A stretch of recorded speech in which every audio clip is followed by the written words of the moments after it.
They're coming. I got a lot of real estate down here. Like, don't judge me for this, all right? She's going to grudge crawl. If they grind too much, they light on fire. Welcome to RollQ, where super nerds with questionable accents tell a great story. We saved you a seat, so grab your dice and let's roll. Tonight, you journey into the Wizard of Wine's winery to liberate it from the Yesterhill druids. You fought off vine blights that attacked you on the road. Cormac returned, emerging from the mist having had a vision, a dream, pocket dimension encounter with 17 shadow spirits that promised him great knowledge. You met the extended Martikov family led by its patriarch Davian. You learned about Erwin Martikov's banishment, the loss of Elric Martikov to Doru's rebellion. You learned that a gem, family heirloom of the Martikovs, was what allowed the vineyard to flourish, and it has been taken by the druids. You agreed to enter the winery through a secret tunnel filled with a dangerous brown mold. You walk through the tunnel, your breath out in front of you. It opens into a shallow, absolutely freezing cavern. There is thick brown mold carpeting the walls, floor, the ceiling, 5-foot wide dirt path. We were told that there was enough room to get by them, yes? Yes, as long as you stay in a single file line, you can. He'll go through it. There is supposed to be a door grown over with brown mold. There is one little spot against the wall where a box is actually hanging on a hook. Carmog, you have that special hand. I will try. Havakivin Kantama, the gargoyle-like prickly hand materializes. The mage hand coming underneath is able to fairly easily lift it.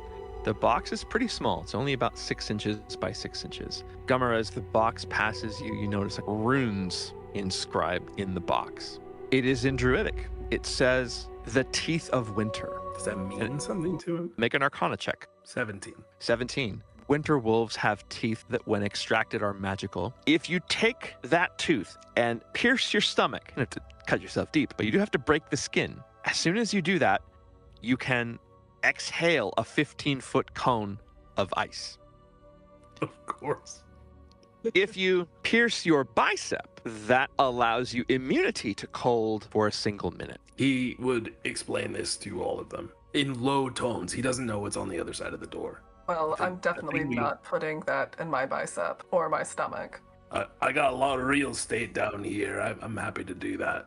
Oksana, as you stand near the back looking around behind you at this brown mold that is so sound suppressive that Gummer, when he turns to speak, you can barely even hear him. Cormac, you can hear. What are you thinking about as they try to puzzle this out? No, they can handle this. I think she's still narratively kind of reeling. They've got this. Silith, as these males move this box around with a magic hand, how are you feeling right now? I think she's kind of looking at the mold and wondering if it's any poison that she's seen before, or is there any similar overlap to any like mold or fungi she's seen in the Underdark? Go ahead and make a nature check. You can do that with advantage. Oh, good, because I have -1 on nature. With advantage at 17. 17. Brown mold, not often, but brown mold does sometimes grow in the Underdark itself. So you would be very well versed that it is nasty, and to touch it would be a stupidity past what you could expect from anyone. Bring it back. So manipulate it with real bring hands. it back. There's just a little fasten. You open it, and then you pull out. There are 2. Cormac, as you now lead the group back in. May I specify that I give the other tooth to Gummer before we part ways? Very well. He resists the urge to put it on another amulet and just he's going to have so much bling by the end of this. All right. And there's like a quite tedious process of unbuttoning various vestments and things to then, okay, here we go. And then get a space open, but kind of move it to the side. You don't want it, I mean, symmetry is one thing, but you don't want this dead center near the navel. All right. Yeah, do whatever it seems like he has to do there. Poke him the tooth. The most annoying part is that the tooth is not nearly as sharp. Like, it's not a syringe. Like, you're pushing it. Bloody hell. The second it pierces through, you feel your hand, you feel it dissolve in your hand completely. And you are now filled with and needing to expel. It's the worst ice cream throat you've ever had. And it goes down to your knees. Well, let it out if I can tell how. As you do, it comes out, and it comes out more quietly than you'd expect, but it's big enough that it basically just blasts the whole door. You can see the mold just shrivel to frozen and then just falls on the ground. You realize the ground in there is stone, and so it just makes little tick noises. And now there's a brick wall, but from this side there's a very clear divider down. It looks like just perhaps push it open. All right, I will advance to it and see if I can get it open. When you push it open, the doors are barely able to even get by, and you're confronted by a wall like 5 feet away. You can, though, choosing left or right, there is space to go into either separate rooms or what you actually think looking up is probably a large room with this tunnel that sort of bisects it almost. So, like, in this, like, do I have to make a decision before everybody else comes through, I guess? You can consult on said decision, and if you want to take a look, you can. Okay, so I'm sorry, I know you just said it, but remind me of my choices. I've got what looks like little rooms to either side. Yes, but as you sort of look, you feel like this is actually one big room, and the tunnel you just walked through kind of bisects it in the middle, creating almost a wall, except for this 5-foot spot. All right. As you just turn your head before having to make any sort of commitment, you can see that there's what seems to be a spiral staircase. And to your left, there's a spiral, but it's not a staircase, it's a ramp that spirals up. There's a wine rack, a big one, probably about 20 feet long, probably 8 feet high. Huge wine rack. This particular wine rack is full. Also see that behind that rack, on the other side of where you are, there are shadows moving. You hear the sound of sticks sort of rubbing together. It's a familiar sound. But one of the shadows is taller than the rest and seems to have antlers coming off of it. They seem to be moving as though they are sort of coming sort of in your direction. Well, I will kind of just step back fully to the door space. Everybody's kind of, I guess, either starting to come through or back in the mold room. Who is it right behind me? Was it now Silith? Yes. Does the mold look all right in there still? Or are you being converged upon? The mold is unchanging and not a great smell. What's going on with you up front? Well, I ask because we should take our time perhaps. That side, there do seem to be some figures, something like those plant creatures we've faced, but something larger. On the other side of a wine rack. Do you want to ask them to dinner? I could poison their food. No, but if you're as bold as you speak, perhaps with your better underground eyes, you might look around to the right side and see what we have over there. All right. I suppose I could do this. Silith will also go ahead and activate Eyes of the Grave, because we're going to make use of this a lot. She notice anything in the right when she looks over? As you look to the right, there's another wine rack there. This rack is completely empty, but it does have that thorny vine weaving through it. And just as Cormac saw, you can see there does seem to be a spiral staircase that's going upward. It is a wine cellar. She is going to cast dancing lights, and she's going to throw it as far as she can to the right. Instead of them being individual, it's going to form kind of like the outline of a person, mimicking some of like drow warfare, how they would like kind of distract. So it looks like a ghostly purple man, and she makes it kind of like float near like the wine rack area. Would it be enough light that something on the other side, about 20 feet away, could see? Is the goal to distract them, or is the goal to just you being able to see a little better?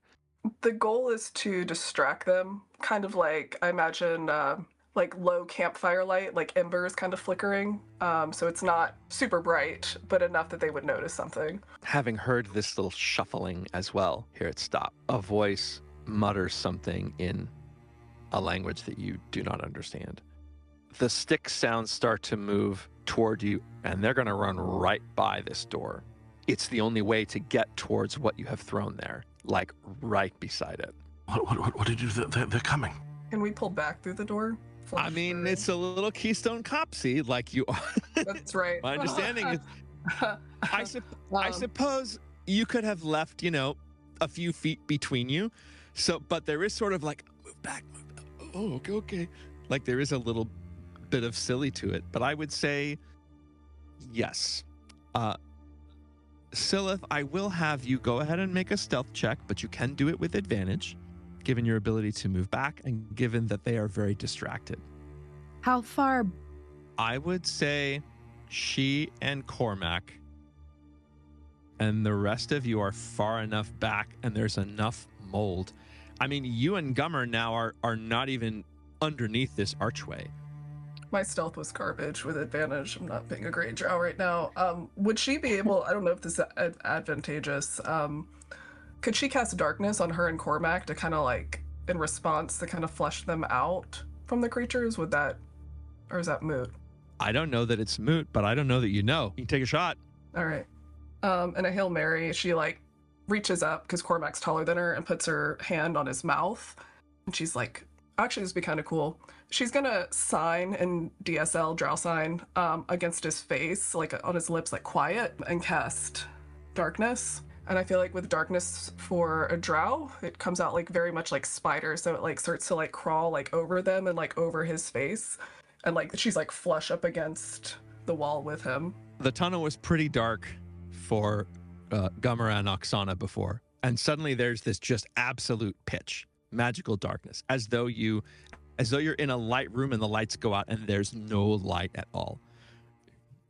Gummer's still right there. You can sort of see the very back of Arena, but other than that, you can't see anything. Silith, you see one of those needle things run by you. That one didn't notice. Neither did that one. The third, however, turns its head and very clearly looks at you. And we're rolling initiative, ladies and gentlemen. This is like the best I've ever rolled on initiative, and I can't do anything because I can't see anything. Above the table, I'm sorry. I made a decision. It's the way it goes. If the It's needle not lights, like I've been rolling like 6s and 8s, and now I'm like, ooh, 18, and I can't see anything. creatures with blind sight are very rare, so it's just bad luck in that sense. Since Irina is going first, having naught else to do, Irina going first will hold her action. She will dash as soon as there is enough room. Until she gets out of this tunnel, it will be at difficult terrain, tiptoeing through the metaphorical tulips. Gummer at the back of the line. Seems like something might be happening up there.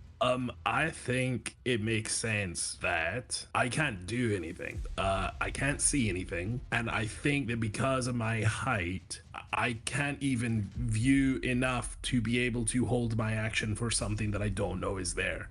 So, Gummer, I bypass my turn. Okay. This is so funny looking at the map. So, the next thing with a turn is something you cannot currently see. Silith, you'll hear the sound of something get whispered in a language you cannot understand, and you hear a very soft kind of zhuzhing sound like a... Both like looks over her shoulder. The thing just reveals to you that the character you cannot see, having done his bonus action in his movement, will take the dodge action. That brings us to Cormac. If I can't see, I'm just going to take the dodge action. So that'll be my turn. Silith, that means you would hear this thing but not see it. So yeah, Cormac, I would say you can't see bloody anything. Yeah, just going to try to ready myself as best I can in the dark for anything that might come at me. I want to try to take your hand off my mouth in a gentle, I'm not trying to scream fashion. You may not read it properly, but my idea is that if I do this sort of calmly enough, you'll know that I'm not like trying to rip it free and talk. I'm like kind of nodding as I do it. But okay, no, I don't think I think she would read that. Okay, then at least my mouth is free for the future. Okay. Very well. No verbal components from you.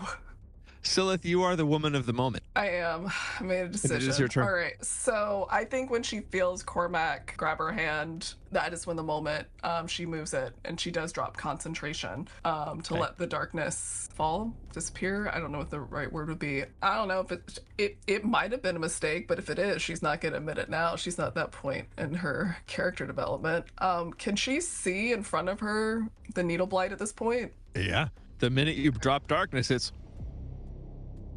Can I throw spiritual weapon kind of like in between Needle Blight 3 and Druid Assailant? If it doesn't say that you need to see the point, then I don't see why not. Just a little generic token for your spiritual First weapon. spiritual weapon description. Yeah. Oh yeah, go for it.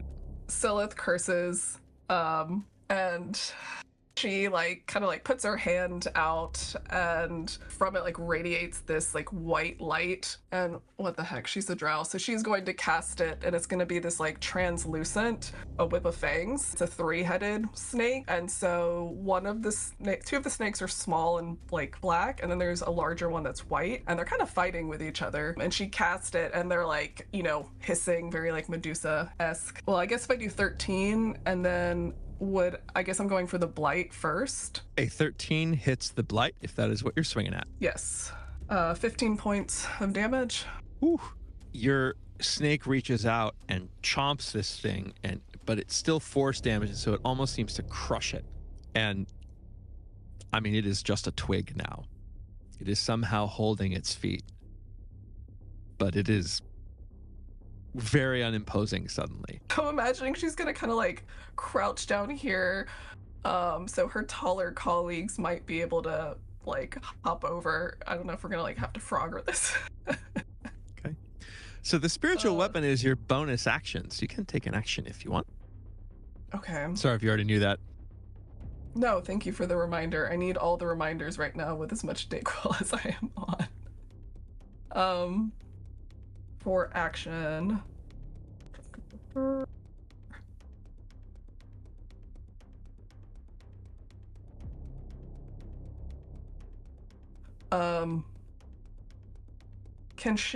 May she cast Bless on Cormac? Can I reach that far back? No. It's another, yeah. Oh, that's right. Yep. Oh, thank you for the reminder. Does she have a cantrip that would finish it off? Thank you. Yeah, I was trying to see if there was any.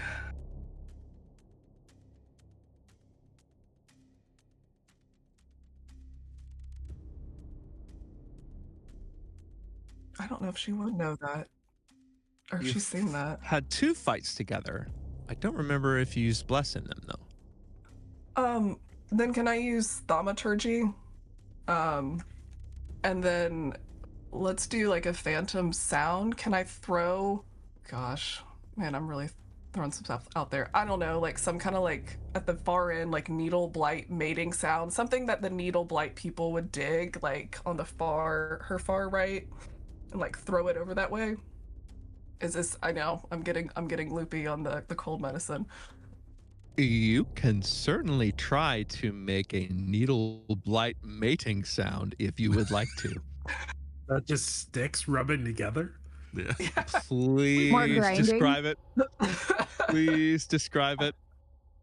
You know. Oh my god. If they grind too much, they light on fire. It's a hot time. Listen, when we all make it super big, if there is not a fanfic of the needle blight love story, then why are we playing this?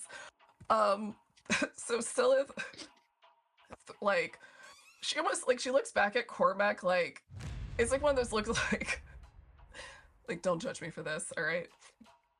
And she throws her voice as far as she can to her right down the hallway. And it is the sound of scratching like stuff on like window panes. Like it's a little creepy. But maybe they're into that. I don't know. And she, you know, says a prayer to Loth, like, and yeah, that's my thaumaturgy for. Okay. Cormac, I think you would probably hear it. That's probably it, though. Oksana. Back of the line, it's your turn. Things seem to be happening up there. Well, now it's the darkness, so you can see that, like, you know, everyone sort of looks, you know, a little edgy.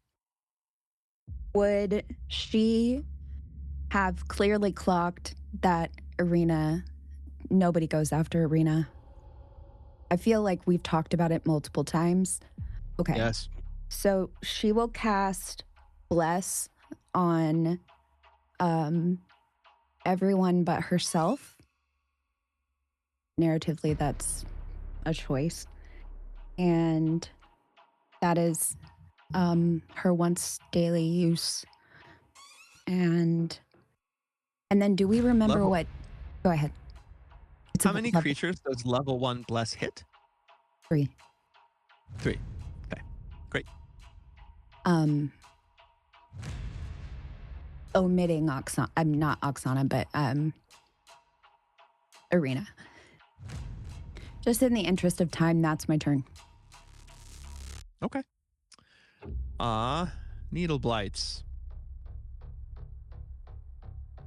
These ones, all they can do is go there. Needle blight 3 can take a swipe at Stillith. Oh, they didn't respond to the mating call thrown over there. It's unfortunate. Oh wait, I forgot. So this one did, and it ran this way to try to mate or do something. This one was very smart, and we're not even going to say he's smart. His intelligence is very slight. I think his intelligence is 3. We're going to say that he instinctually is not going to horn in on his friend's action with the mating. So he's going to leave Needle Blight 2 to it and run this way. Horn in? Yes. Okay. Okay. Needle Blight 3 will take a swing.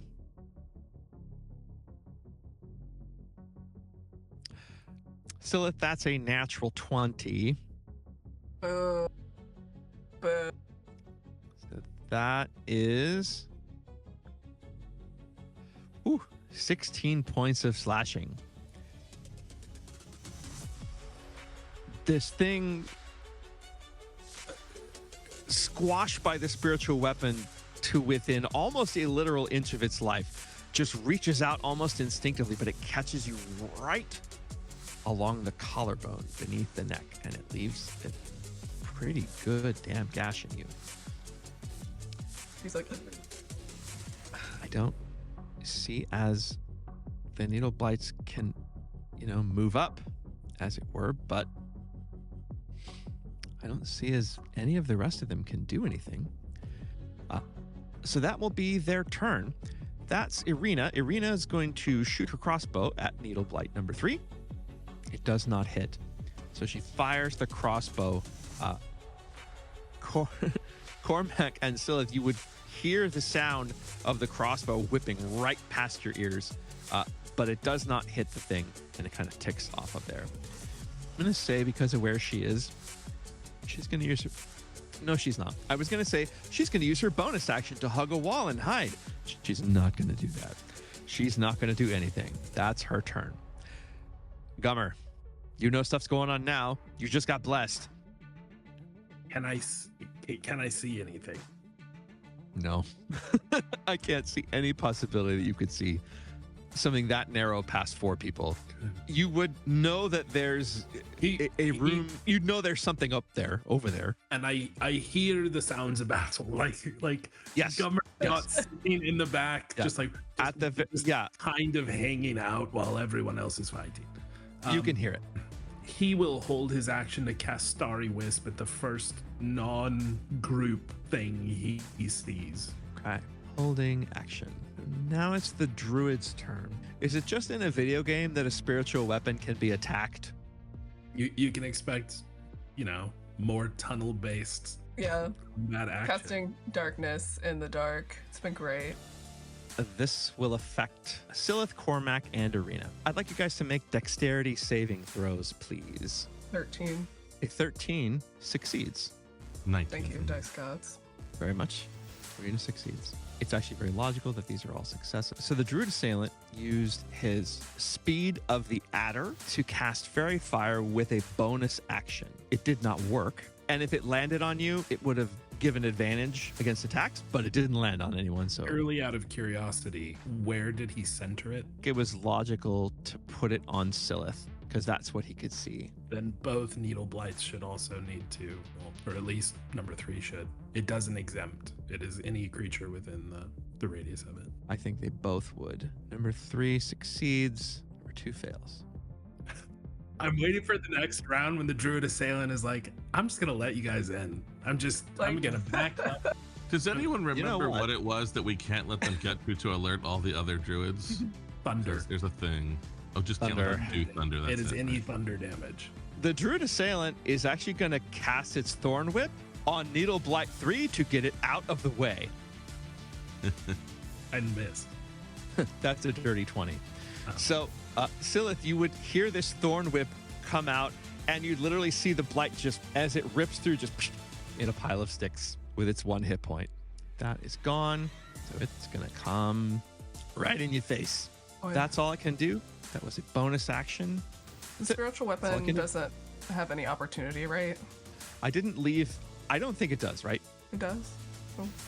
Well, you didn't leave its space or its attack range, but I also, Okay. I mean, I think that's a question for you because there's a niche sort of, and I'm talking to you, Q. There's a niche sort of thing where it's like you make an attack roll from its space. I don't know whether you would qualify that as an attack of opportunity or not. So this is logical for future reference, I think. You would have to use your reaction, Silith, to take a swing with the spiritual weapon, but you could do that. But that would be your reaction for that. Full turn. But it didn't leave the thing anyway, so Okay. in this I'll keep that case, in mind then. that is the turn, which means it is Cormac. Your turn. Indeed. What does this druid assailant look like now that they're closer? So it's a man dressed all in furs. He's got this big antler sort of hat almost strapped onto him. He's crazy hair, crazy beard. One thing that's noticeable, and it's actually the paint shows, he's got this part of his chin shaved so that you can see coming down here 2 painted on red vampire fangs that come down his face right there. And his eyes look crazed. But like a person. Just It when I is saw definitely shadows a with person. antlers, I was like, I don't know if this is a person druid wearing That is antlers or a this is creature a person that with has- an antler hat. Cool. Aware.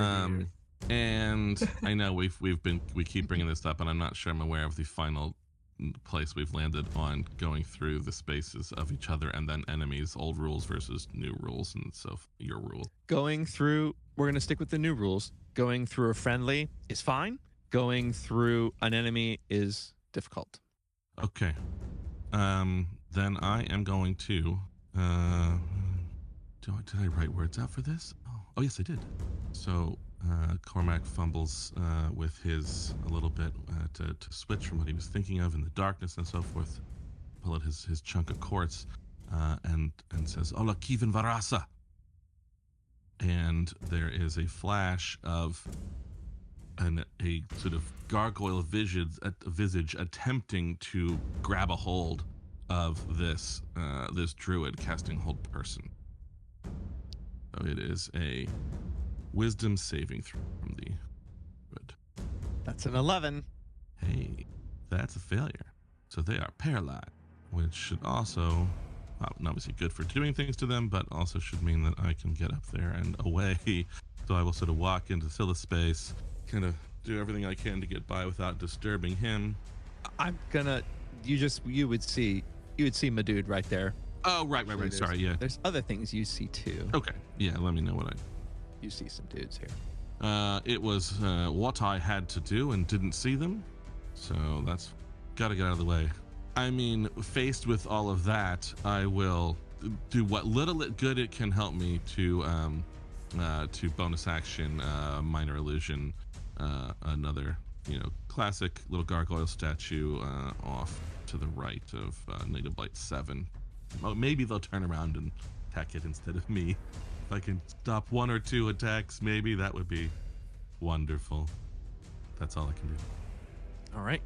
He is paralyzed. Should be susceptible to your attacks. It is your turn, Silith, and you do see that he is completely paralyzed. Okay, so she can't. I'm just like looking at this. She can't see the needle blights around the corner, right? You can hear that there are needle blights sort of on both sides.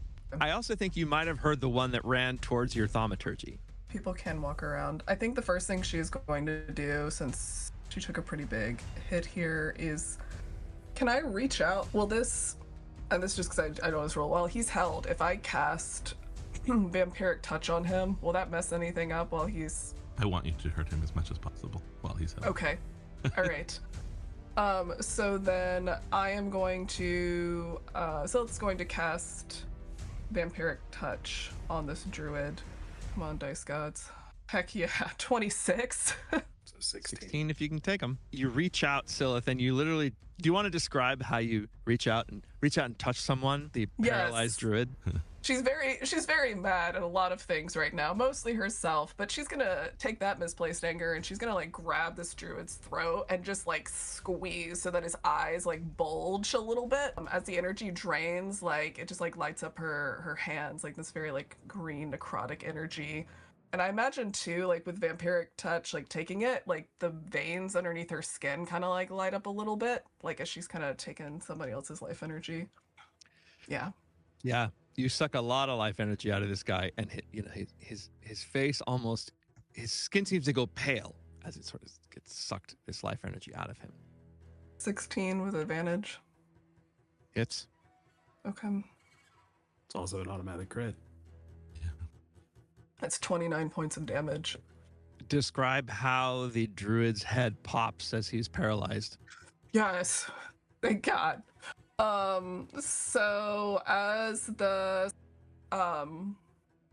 spiritual weapon like comes around this paralyzed guy, like in the whip, the two like smaller snakes come in and like go into his throat, and then the other one, like the bigger one, goes into his eye and like rips it out. And I don't know what this druid bleeds, but you know, he wanted to be a vampire so bad, so there's his bloody death. And a little bit of the blood gets on Silith, but because she did setting spray with her makeup, she still looks great. And she like does a little, she would do a hair flip, but her hair's pulled back. He bleeds plain old red. She also kicks him while he's down as my free action. Does he stay paralyzed even though he's dead? It's fun. Yes, he does. He's still paralyzed. He's still standing there being held until it's dropped. I think that's good. I think that's good for my turn.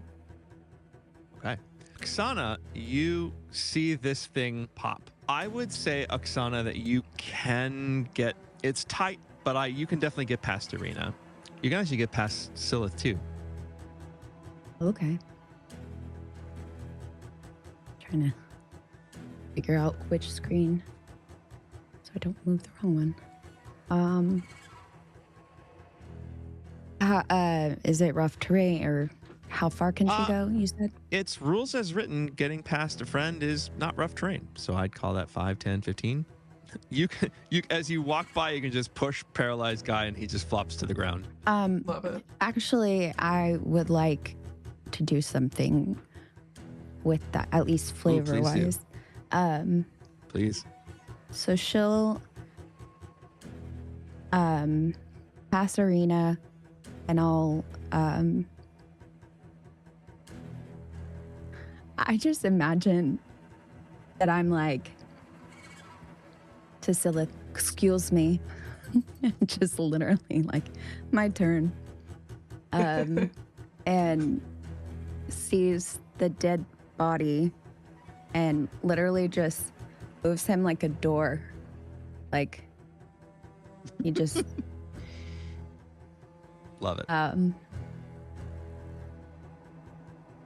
And then what's the deal with spiritual weapon? Like, is that see-through, or like it is casting see-through. wise? I was gonna cast something. I would say you can cast around it, sure. Okay. She's gonna cast. Am I okay to cast Eldritch Blast if I'm 5 feet away? It's with disadvantage if it's 5 feet away, but you could pick one further away. Okay. I'm not so sure. The disadvantage is because you're next to somebody. Right. If I'm Q face. I'm sure Joe's right. Disadvantage on the roll if you are within 5 feet of an enemy who can see you and doesn't have the incapacity. 'Tis true.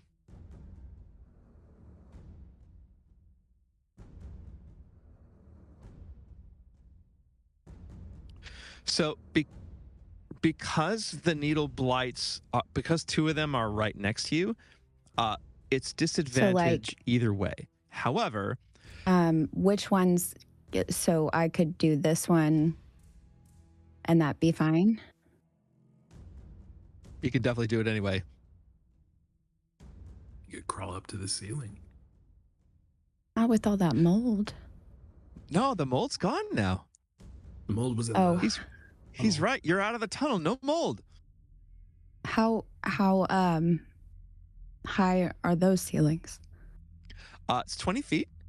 You would take 1 attack of opportunity from Needle Blight 1. Okay, so I went 15 feet, and I have 30, so she'll take the opportunity attack and go. Okay. Thank you. That gives us something to do. And then we'll cast Eldritch Blast. Very nice. So the attack of opportunity is a 19 to hit. Hit a hits. That is 8 points of slashing damage. Okay. Okay. And then she will. She's going to stand on the wall sideways and try to spark her Eldritch Blast. Her hair's just like hanging on one side, like, I don't know, some horror film. And she sparks it and turns it around, and it's like a hot pink color. And she casts it at Needle Blight 6. Okay. Yeah. And it just shoots right out of her fingers. Concentrated.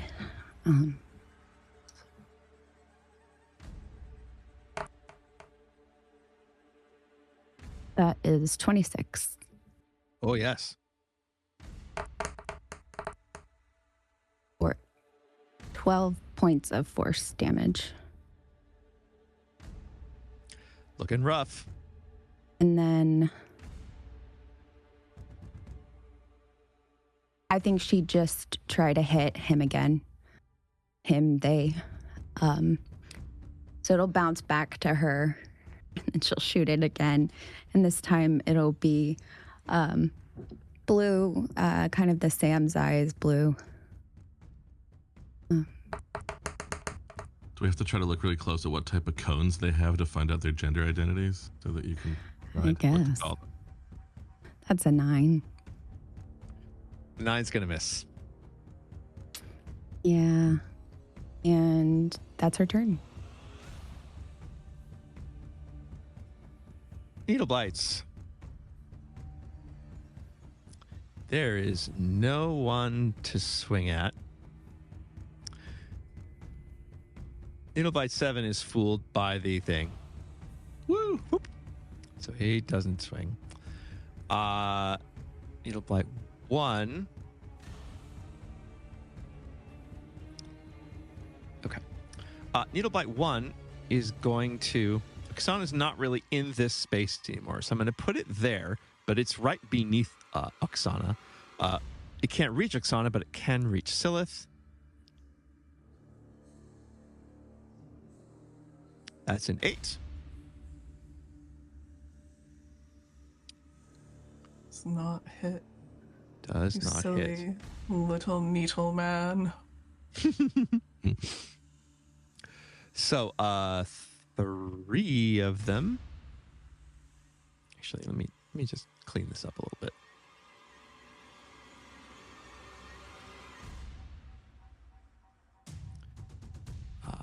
So Needle Blight 2 is going to shoot needles at you, Oksana, because it can't reach you, but it can shoot them at you.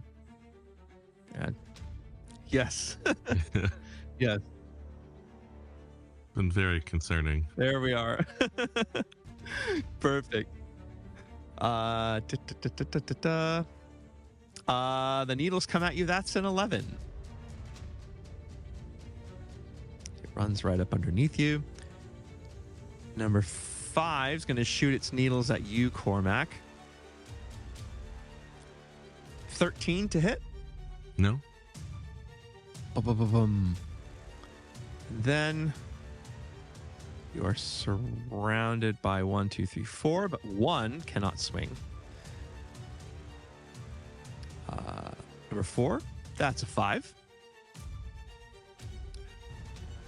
Next one, though, is a 17. With this many around, I'll use shield. So Very good. And the last one, 16. And the shield stops that as well. So the stick sounds kind of waving all around you, but none hit you. That is their turn. Irina's up now. Irina will take a shot at number 1.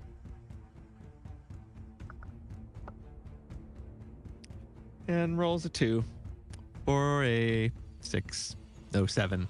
So she misses, kind of. Gummer, you're up. Getting awful crowded. Hey, welcome to the party, Gummer. Thought you might want to join us, you know. Okay, 5. Sorry 10, for my main character 20. energy here at the tunnel. Oksana is up high, so you can be in that space as well. If you want to. Oh, but I thought the needle blight was. Yep, you're right. Can I just move this? So he'll be right there. There we go. We can share space. Can he stand in the space of spiritual weapon? I have been thinking about that Does not hit. this whole time. He doesn't have to, but I often get to these things where I would very much like to keep a ruling of it. I would love to see the snake's response to Gummer. I'd love him. I'm going to say no. Okay. If he so all right. Sorry. I'm going to have to try and remember. 5 10 15 20 30. Yeah, he can't do it. All right. Makes absolutely no sense. He gets to that point and he casts jump on himself, because if he doesn't do it, he's going to be stuck in the hallway again. So he will use his last 10 feet of movement to jump to this corner. And Good. then he is going to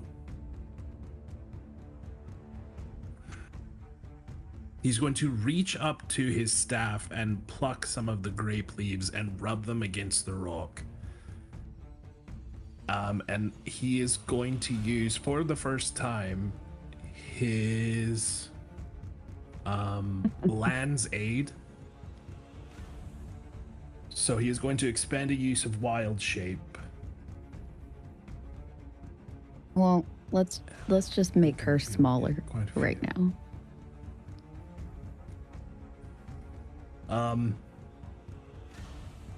I need con saves from all of the needle blights. 15. All of these ones. Yeah, I don't know if it gets needle blight 5, but it might be close. See, looks like it. I say it does touch 5. 5 succeeds.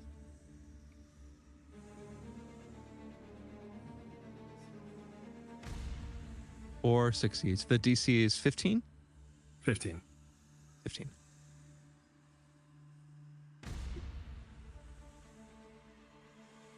Six very much fails.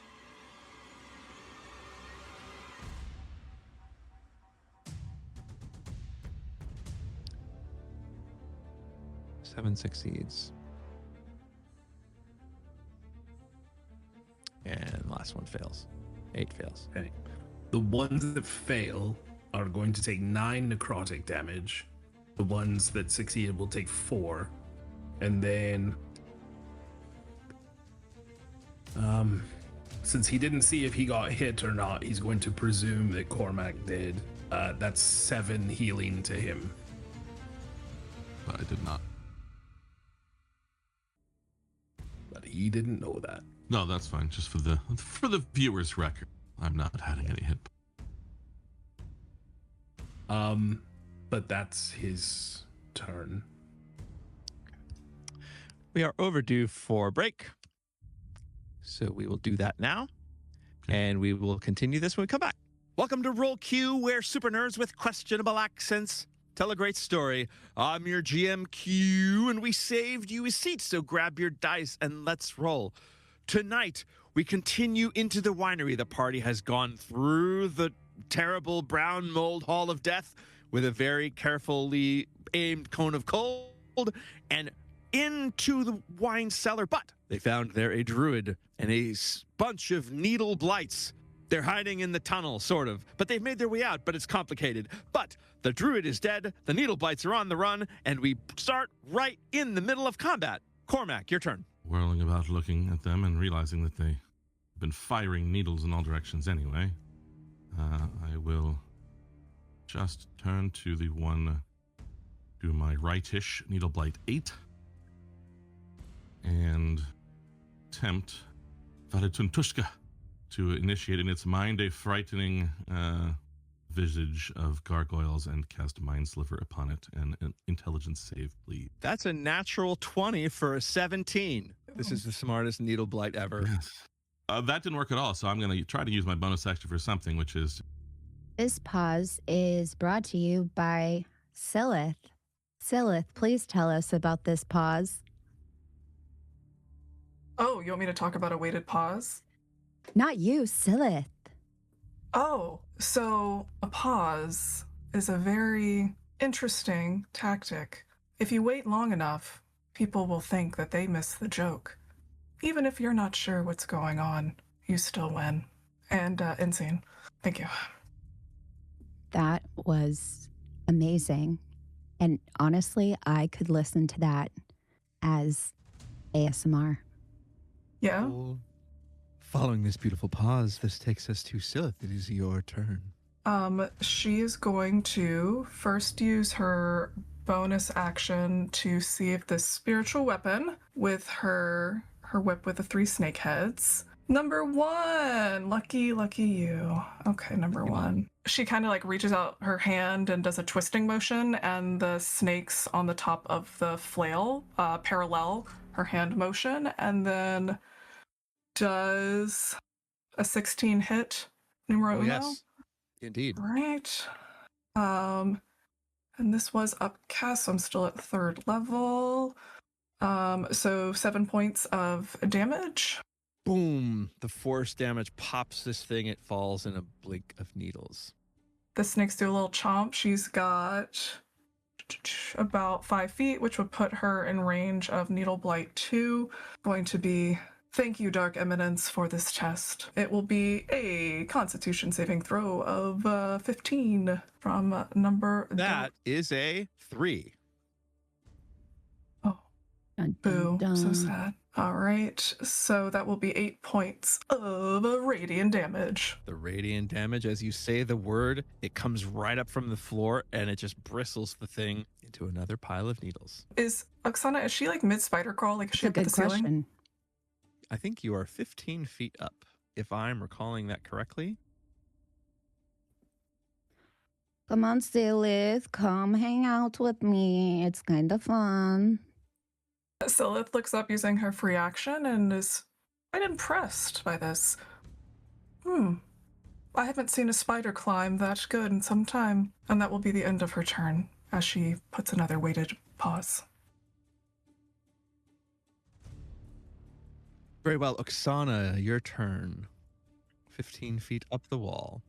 I am going to quickly ask you to describe the state of our enemy combatants?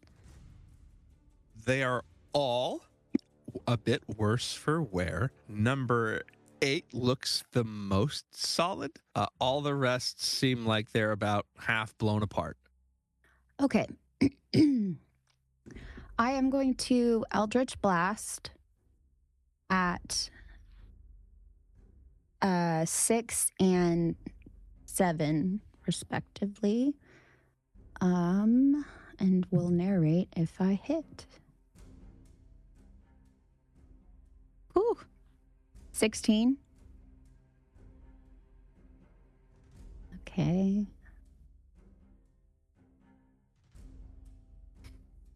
For 8 points of force damage. That would have been, I guess, Blight 6. You blew it apart. 6, 7, you know. I do Oh know. boy. I have no idea to what you might be referring. Unfortunately, I know. Well, you know, I didn't even think about it until I said it. And I was like, gosh, someone didn't say something about it. Okay, so okay, let me see if this other one hits. It's going to affect my idea. 19. Oh, yes. Or 8 again. So that one apart too. Upside down, or no, I'm on the wall. So sideways, using her abs of steel. She's completely straight, and she sparks a ball that is amber colored, or amber shardish color, whatever that is, and swirls it around, shoots it at 6, and once it hits, she then just aims it right at 7 because she wasn't sure if she should go between 6 or 7. So 6, 7. And I think she will walk. How tall is the ceiling? 20? I think we said it was 20, so you're near the top. Okay. I would like to walk toward the ceiling, so and then step over. Sorry, I'm not sure which map I am. Step 5, 10, 15, 20, 25. Is that acceptable? Wait, Yeah. I have farther. Yeah, because you went 5 to go up, and then Okay. however distance you have. That is the end of my turn. Okay. As these ones sort of start to get just blown apart by this force damage, there's a moment where they all kind of go, and they all start to run. All will use their action to dash. So we certainly get our swing gummer. Well, Cormac would first, wouldn't he? I suppose, yes. Mm-hmm. I mean, if I have anything I can do it with, which I don't really. I'm Hit them holding with either your just ring. magics, or I mean, I can try to unarmed, I suppose, but what do I have for an unarmed practice? Why Punching not? a cactus unarmed sounds like a terrible idea. I think Yeah, it's a I great don't know idea. Why? I appreciate the dry When humor. I have a weapon out, it's a crossbow, which I can't do this with anyway. So it's either that or that. Do you not have Okay. dagger? Not quickly to hand for an opportunity attack. Hey. Oh, Swing so away, many Kumar. missed opportunities with that one right there, guys. You gotta drop in. Drop in. I mean, I don't know how much it matters because the other two are probably going to run right by me, but that is a natural 20. Oh, he got a hold of very his good. dagger. That'll hit. So that would be You make me feel like a natural 20. that'd be 9 9. on bludgeoning damage. So you beat this thing, and it looks like you're going to beat it right off. With that dagger. Let's go back to 6-7. I think that No, was. I mean, Natural Well, 20. yeah. You just said we shouldn't try and touch the cactus things with bare hands. I definitely don't think I'm beating it off. And yeah, I mean, Things are getting a little bit prickly. I'll save mine. Garmin, you think you're going to kill it, but 9 doesn't kill it, and it keeps running. And I would say where it is now, it's probably about 10 feet above you, but as it dashes, it'll go, boom, and it will be on to the next floor Phase. through whatever is up there. Still, if you'd like to smack it. Yes, I would. May I use my silvered short sword for the first time in this campaign? Oh, It's yes, brand new and shiny. absolutely. I don't know if a 7's gonna hit though. Seven's not going to make it. She goes to reach out and like misses, I guess, between some of the little spindly things, and then she shoots a kind of glaring look at Gummer because he's the one that she's like, I picked out the wrong sword, and she said, 25, 30, next floor. This one is slightly visible. Tried to hit the one, so she doesn't try to hit another. What about Cormac? I don't. I I mean, I know he doesn't feel want to like- hold his dagger, and that's okay We've- because he's a little You can't- I don't embarrassed. think It's very you draw short. it We have if you don't already established- have it out one for an opportunity attack. That may not be technical. That was just always I mean, my expectation. Actually, don't I'm even just know. saying. I feel I'm like just it's saying. always super free to. I feel like it's free to whip it out. As he should. But hey, you know what? We will follow the rule. Are you sure you don't have these just written down and you're just waiting? Me? Yeah. I wish. I wish. All right. So that's their turn. Irina, I don't think would have any idea where it was going. I think she'd probably just stay pat, and if she sees one come in her vision, she'll take a shot. That brings us to Gummer. Gummer does not wish to advance on his own to the second floor. Have we heard these things talk or communicate at all? Never. Okay, so theoretically, this is what he's going with. Even if they run upstairs, they can't tell someone that something is happening. So I think that he would. What the hell? Yeah, nothing much else. He will jump over here and he will use the search action on the dead druid. Okay. The dead druid is, go through his stuff really quickly. He's got a quarterstaff, not nearly as nice as yours. He doesn't seem to have anything of any real value. He does have a black tattoo that looks very much like the tree in your nightmare. Okay. All right. I think with nothing else to do, he would, I don't think he'd shout, but he would say to Irina, there are no more enemies here. Maybe come away from the mold and we can plan something. And that's his turn. So I would say this puts you for the moment out of combat. I am going to jump down like very Twilight style. All right, guys, what are we going to do? And she is very into being in control. She thinks she's like, got this. It's All right, Spider place. I've jumping- got this. You're jumping from 20 feet up.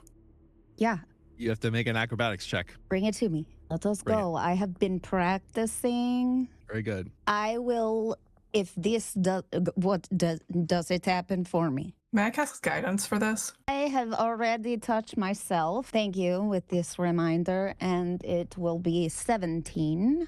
Oh, 17. You're able to let go and you perfectly flip and land in a perfect crouch on the floor. Yes, I have been practicing this look because it is so good looking. This is what I am going for. So, guys, I am in charge. I have really come into my own since we came through this. I don't know what we just came through, but I think the mold is having an effect on me. So I think we should go. Well, we definitely need to go upstairs, but there are two different ways. There are two different creatures that went. What do we do? How about we make race? We And- go and one side and the is there other. also a third way? I'm going to look at whatever this situation here. Is it a barrel There or a is- door? I can't. That is a door. Oh, okay. Yeah. There does seem to be a third way. Maybe they are stairs. If it's the Or only way they elevator. didn't go, that seems like the best idea. Well, I will stand back and, for what it's worth, attempt to turn whatever knob it may have with the mage hand. As your mage hand comes over there, it doesn't have a place to pick, a lock to pick, but it is held fast, probably barred from the other side. I know this spell is not that strong, but I think the door may be blocked. Is there any place for a key? While this is happening, I'd like Silith to come over maybe to some of these wine racks and just kind of investigate. Maybe she kind of find a key or a clue or something, give him some information. You walk over just as Oksana's feet hit the floor. Silith and Oksana, I need you both to make dexterity saving throws. 14. Succeeds. 8. I'm going to use my inspiration. All right. 20. As you both start to get close, you see that these vines start to unwrap, and the vines themselves with the thorns actually reach out to try to grab you, but you're both able to pull back. Oh, And as soon as they can't grab you, they sort of fold back. Consent. You said they looked different, though, than the vines that we saw on the road, right? They do. They are much thinner. The vines you saw on the road are thicker and not thorny. Go ahead and make a nature check. 30-20. Whatever sentience these blights have, this is probably not that.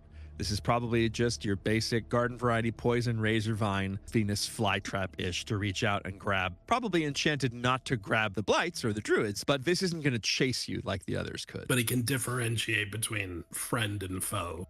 You are positive that you saw both the druid and the needle blight stand right next to it and nothing happened. And the second Silith and Oksana got near it, it reached. It is because we are so good looking and we are so talented. I didn't want to drink wine anyway. I actually don't drink. Be poisoned or trap. Might be fun. It's possible. We don't hear anything from upstairs, right? Make a perception check. 26. Woo! With a 26, it sounds a lot like the ravens at Baba Lysaga's place stuck in that cage. Be a very small, almost kind of a loud caw, but of pain with that. But it's very faint. But nothing's coming down the stairs. There's no No. let's get the intruders. You hear nothing coming down the stairs. You don't hear any feet really walking up Okay. there. Right. So When I first looked out the door, I could see through and just see shadows moving, but I do remember the antlers being part of what I was able to see at that time. So can I figure out where the druid was standing before they knew we were here and just go check and see if there's what they were doing, if anything? absolutely. He seemed to be standing here, and the needle blights seemed to be controlling them for as long as he was alive, which, given how they behaved after he died, could lead you to some sort of conclusion about how those blights work. But if I go behind there and use my... And very carefully, do lit not rock, get within yeah. 5 feet. Right. You see nothing. It's just stones and yeah. And shit wine. Just, perhaps just even stationed here to wait for us or some other intruder. I don't know what he was doing. This storage room with a barrel and some kind of cache. He did. He said it was the That's what I heard. northwest corner. The way he said it makes you think it's probably not in this cellar. It's probably on one of the floors above you. Okay, maybe this will be good if we remember so that Sealith can actually get something that works. And then he can get the dagger that he wants to touch. Once again, Gummer, you hear that little sound. With a Tally-ho. 26, man, 26 is really high. Probably closer to these stairs than the ramp. Closer to where you are than to where Oksana is. So he points. I don't know if directions are accurate. He points in that direction. There's Yeah. a sound of something in distress up there. Sounds like an animal. Sounds like a bird, probably. Judging from the birds that we've seen, like Muriel, could be that one of their number is up there. But we also know that if something is causing it pain, probably other enemies up there. I would imagine she can see whatever stairs, at least the first rung or so. But as a player looking at these maps, is there anything significant? Because right now we've got stairs on the left side and something that looks like dirt on the other side in these stairwells. Or are they So- designed to look? They're Oh, not you the had same. said this. It's a This ramp. is a ramp. And Oksana, go ahead and make a perception check as you kind of look at it. That's 19. Very nice. So there are very tiny but very defined, call them wheel ruts. It's pretty obvious that they roll barrels up and down this ramp. Yes, guys, I feel like this is rolling of barrels place. And I am just thinking that if I go up this side, you go up the other side, and then we race. I am really feeling like I know it is important that we are alive, but how the fun. last time we raced, I almost died. So maybe not. don't know where you're racing to. I don't know if there's any reason to assume that the places above each of those sides are connected. What if there's a big wall down the middle and you're by yourself? I will ponder these thoughts. I do not want death upon you, but I think it would be interesting. I just, I've got my holy oil, so, could be helpful. All right. Irina will just say, I don't mind whether we split up or go together, but let's please not race. I think taking it nice and slow is the way to go. Maybe we are racing quality over fastness. Or like a Who slow does the motion best? race, like whoever Yes. finishes last. As if we are running through jello that exists in this world. We don't run. There's no need to. Not that I was planning on bringing anyone back from death, but if we do go down there, I don't know if I'm going to feel like casting certain things, but I suppose we could go. You suppose we can go, Yes, that's what I said. as opposed to going back through the brown mold. Oh, I thought it was kind of fun. I actually felt For the something. first time. First time for everything. Sorry. No, you're good. All right, Gummer heads for the staircase, going very slowly. Oh, I would like really quickly to... Do we still have the druid body? Yeah, he's laying right there. Okay. Then just Oksana get out will- of your way. Well, I want you in my way, she says to herself. Mhm. And going over to the body, wherever it is. Irina, will you help me indicating to take off? Do I take these off for it to work? Does anybody know these talisman, or do I just 1, 2, 3 blink? Pretty much once you hold it, you know how to cast the spells to speak with dead, and you can just do it. I am feeling good about this. She is going to hold it, and as if she has some sort of knowledge of any sort of words, she is going to say, and that is her effort to try I'm gonna try to write Ten it out of down 10. phonetically.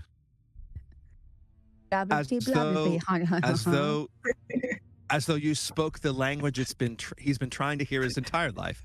He does not start breathing again, but his eyes do open, and they don't look at you vacantly, but his eyes are moving. He does seem to have been animated. You are very yellow, Silith. You have become jaundice. Oh, there you are. Well, let us try this. Is it possible for her to yell / whisper at the same time to get Gummer's attention, or has he already started to ascend the stairs?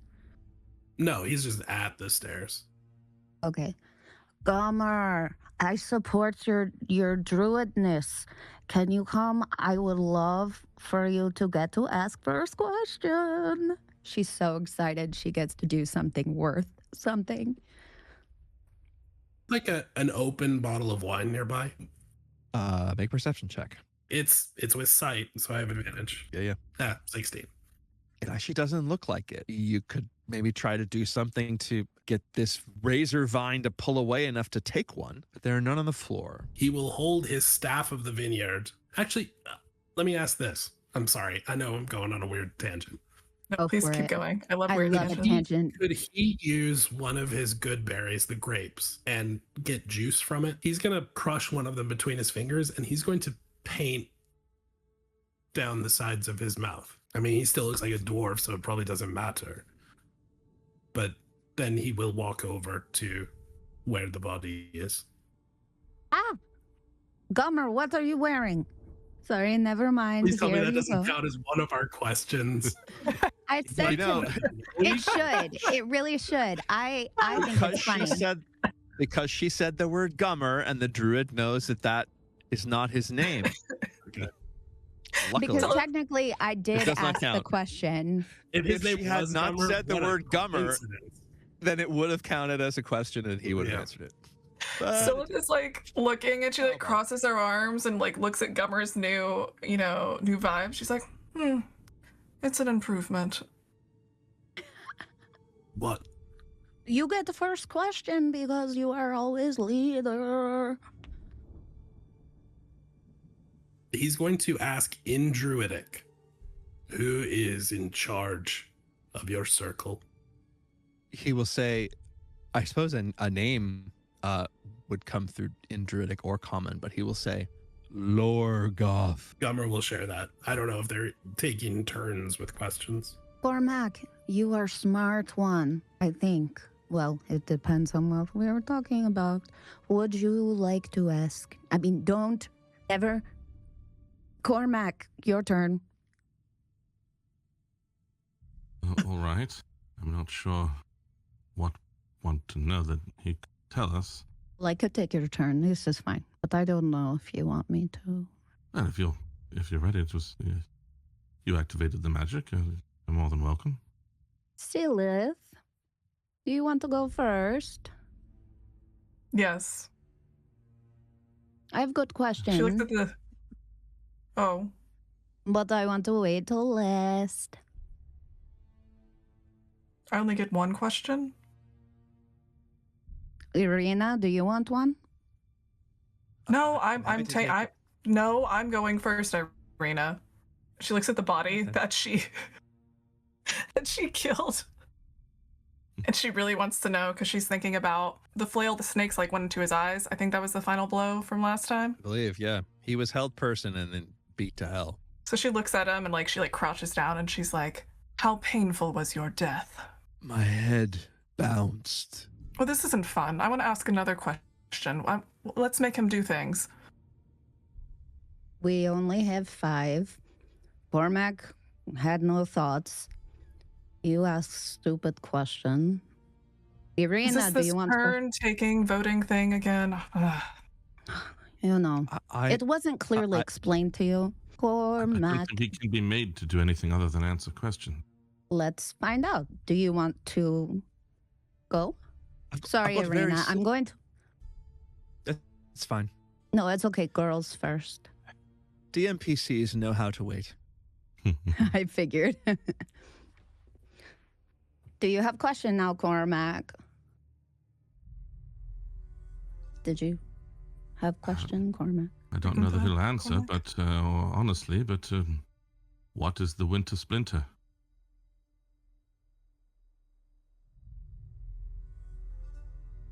Death. Something he knows a little bit about at this point, I suppose. Irina, before she gets interrupted, will say, how many more druids are upstairs? 4. Mr. Druid, sir. You died before seeing my outfit. What do you think would have looked good on me?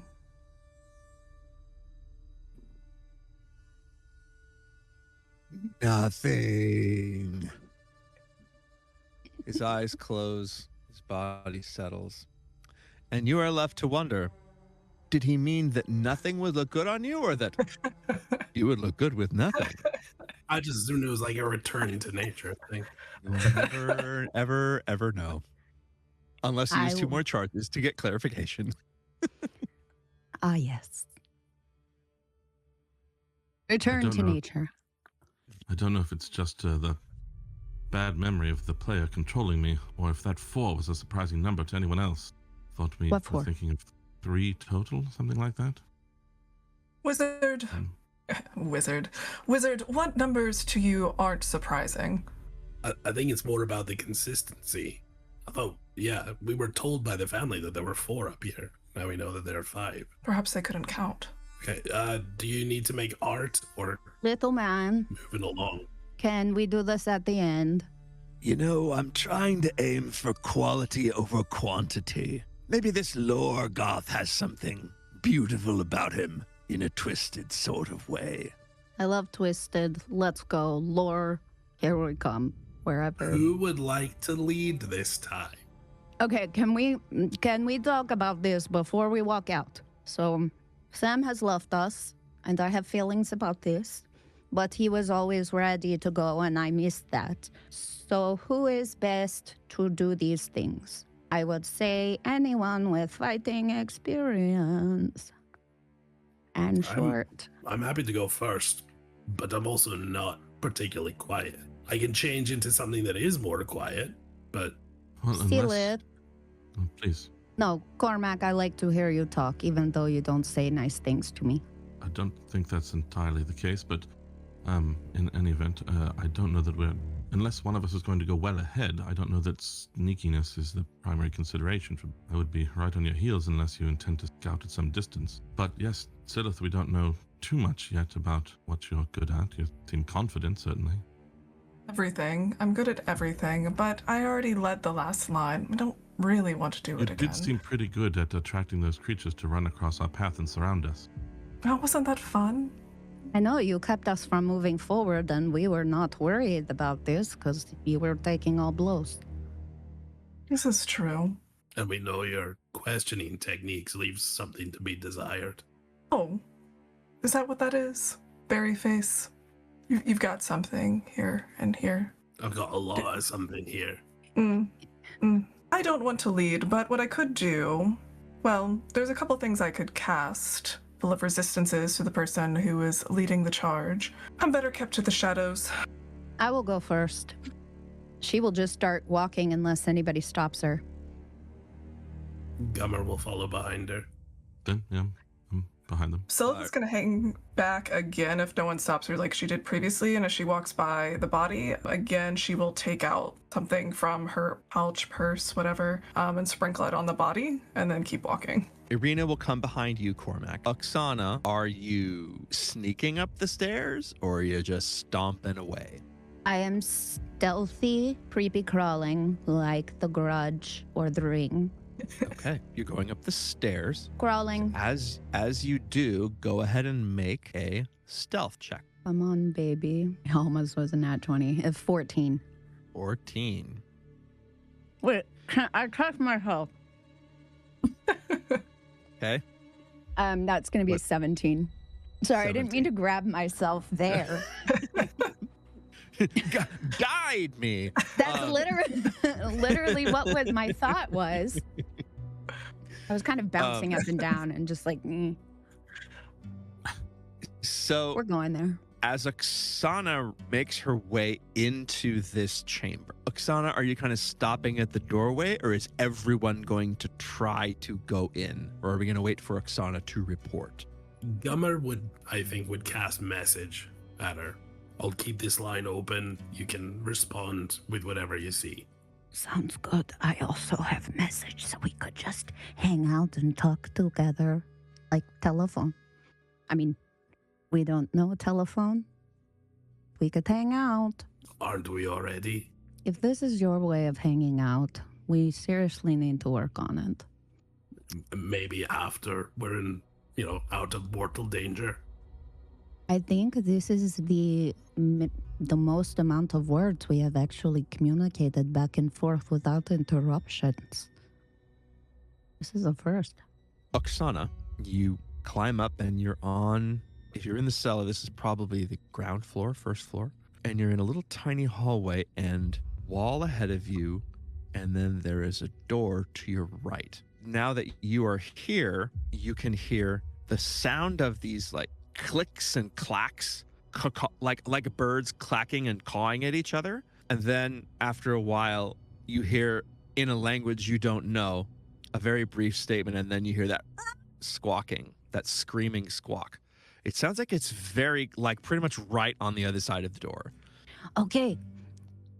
There is door, and I heard a statement and screaming, squawking like.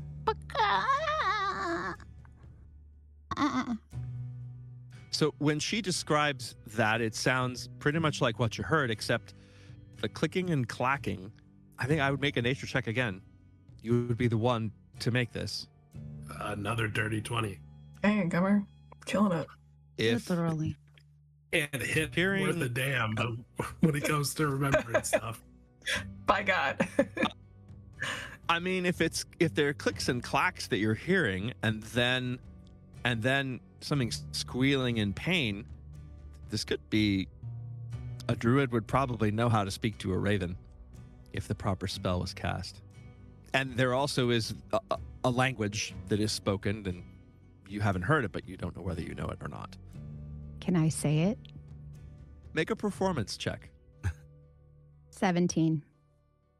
17. Accent's not perfect, Gummer, but it sounds pretty clear that she is saying that what the woman in there is saying is druidic, and she's saying hurt them, and then the scream, and then more Okay. clacks and caws. We know at least that Muriel heals very quickly, right? She does. It's sane to hurt them. I'm assuming it's one of the druids. Since that's the only kind of humanoid we've seen around here. Depending on how close Gummer is to her, we'll come back down. So you may want to move me back.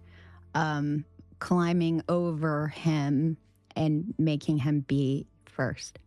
Out of a huge ass. Making him be first. Mhm. I like that. And she Not just allowing turns. him. How does she make him?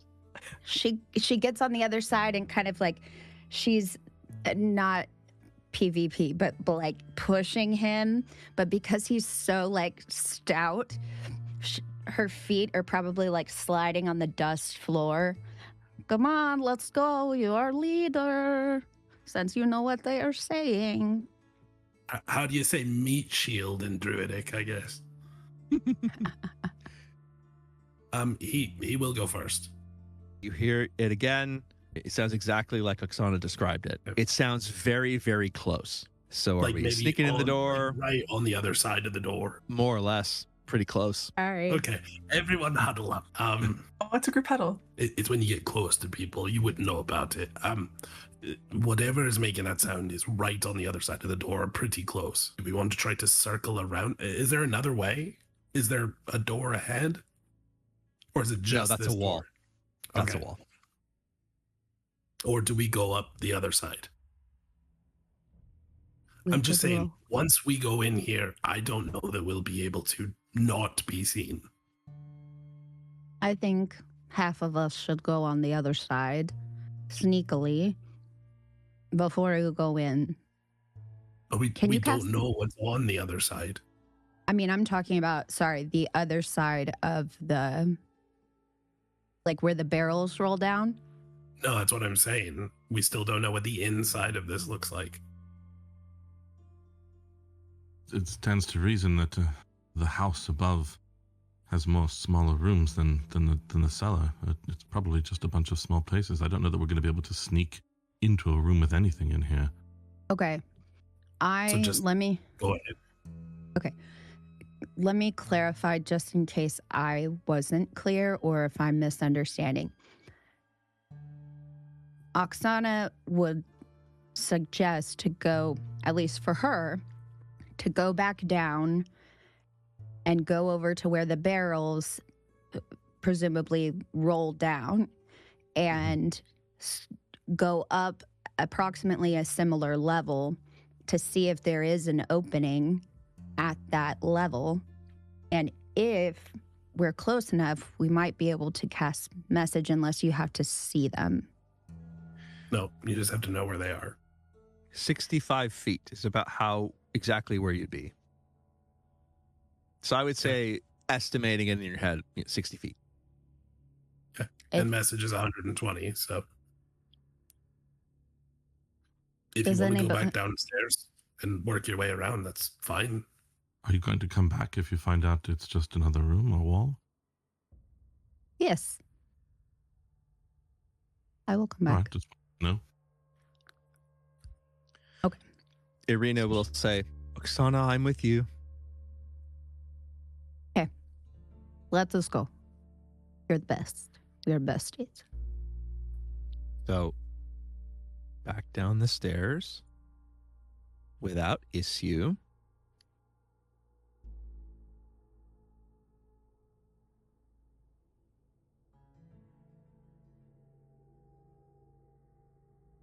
You guys are going to find yourselves at the top of a very similar hallway. There is, it's a bit longer of a hallway and it's wood rather than stone. There's a doorway right here, but it looks like the door has been like broken off of it. And then there is a closed door here that would seem to lead into the other side of the room where you Would were. she see what kind of, if there was a lock, like, would she need mage hand? Is what she's wondering. peek at it and look. There is no lock. You can probably just open the door. She'll cast message. Guys, there are 2 doors, but we are at similar level. I think if we want to surround them, some of us go on one side. And then there's another door that looks like it goes somewhere else. That's weirdly sort of open-ish. Given a choice, I would say come towards us. Okay. So she... What are they doing, Kama? Have you heard from them? Yes, they're on the other side. They found a door that will head towards our direction. She doesn't know yet what's on the other side of it. And then there's another door that leads another direction, but I'd rather deal with one set of problems at a time. Well, I guess if they don't hear anything, we'll let them make the distance they can. Can she hear similar? Is she hearing similar sounds? Is it very clear that we're listening to the same? Make a perception check. I'm going to guide myself on that one. Oh, so much going to guide. 9. You don't hear anything. If it's not weird that if it's 60 feet away and through a door and all the way on the other side, it's not weird that you don't hear it, but you don't hear anything else. Okay. I guess I'll really... I mean, but it seems like it's the same room. You would guess that it is. You feel like it's probably a large room, about the size of the room you were just in. With Okay. some other wine thing happening in it. Oh, I should have told you. This ramp would continue all the way up to the next floor. That's what I Whereas figured. the stairs do not, but the ramp does go all the way up. Figured like a dumb waiter, kind of. Mm-hmm. So there must be, unless the ramp is the only way to go, there must be other stairs that go up. Because Gummer, where you guys are, you can't go up from there. Did they say where the storage room was? First or second floor? They definitely said the northwest. Give me a moment. Sorry, I don't mean to add more stops for us. I'm just... It's totally fine. All it says that I wrote down was northwest corner. Potions. It says northwest corner in a storage room on the main floor. Okay. Presumably this would be the main floor. Okay. Oksana will cast message to Gummer and say, is this time to race? Maybe we should open door at the same time. Yes, but without the loudness of racing, perhaps. Slowly. I will do twinkle toes. Oksana will say 3, 2, 1. Really quick.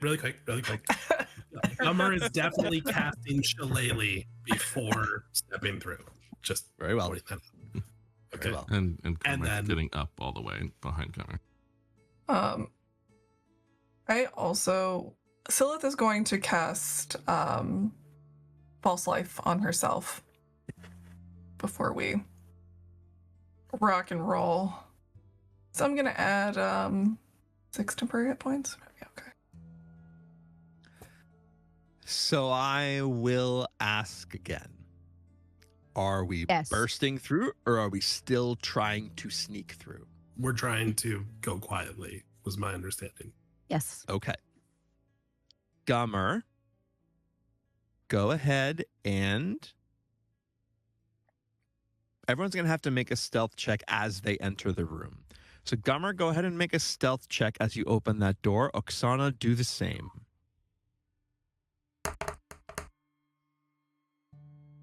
15.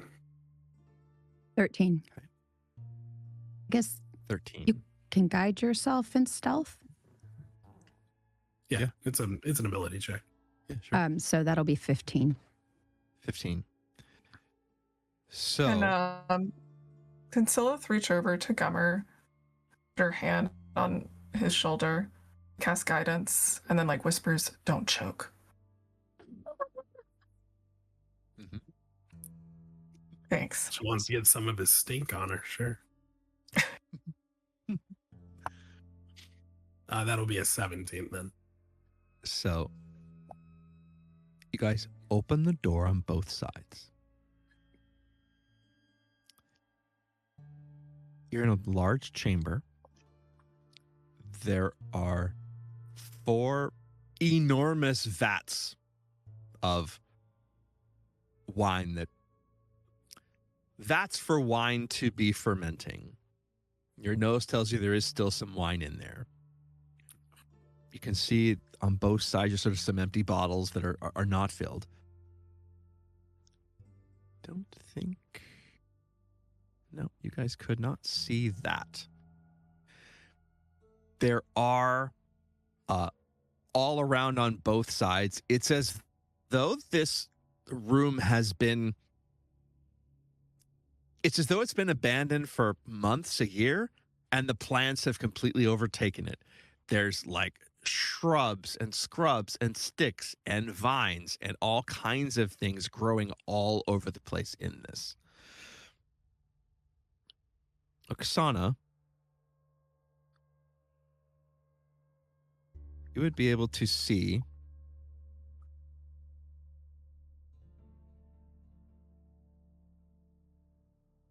What?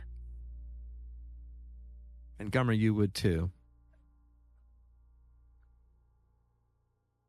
You would both see Each other. From across the room. And then they can just cast sending to each other. Motion. And then we do mirror exercise. so lots to see here. Oksana, you would see that this vat, you see a little stickiness on the floor. It was like a part of it was leaking. Wine is there. You would also see a druid standing there.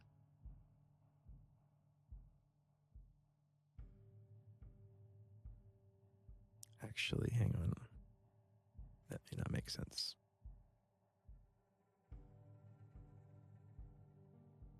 No, it does not make sense. You would see the druid standing here. Probably.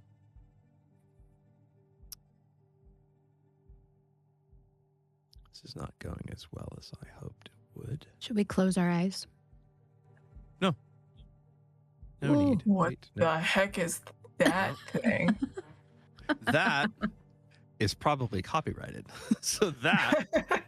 I saw nothing. I'm sorry. I don't know what happened. Let's see. Let me just take this off too. So here there'd be a stairway that is gonna. This is how you get upstairs. So you would see that there is a druid standing there. Gummer, you would see Totally using hanging incarnate. from a cage,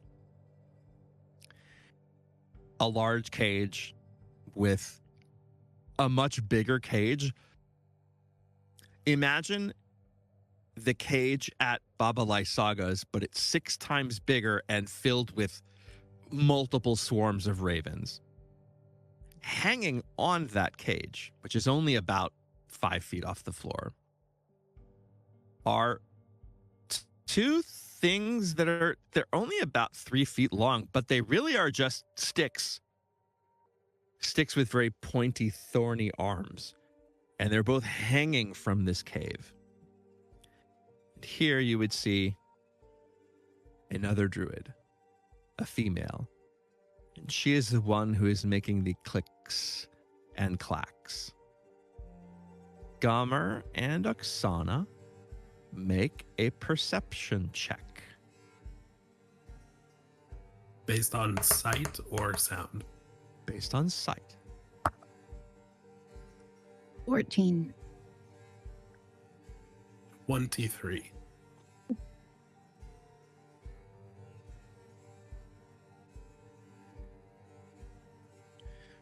You would both see Gummer on the druid to your left and Oksana on the druid far across the room.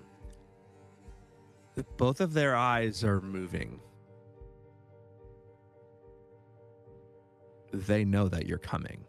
They don't know that you're here yet, but they are looking. Gummer, the same thing is happening. You see now this Sylvia woman is,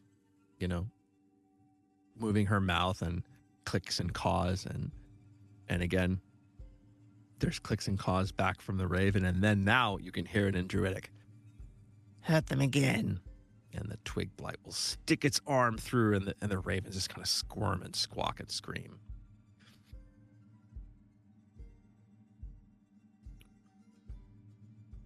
Not sure how quiet he can be with them so close.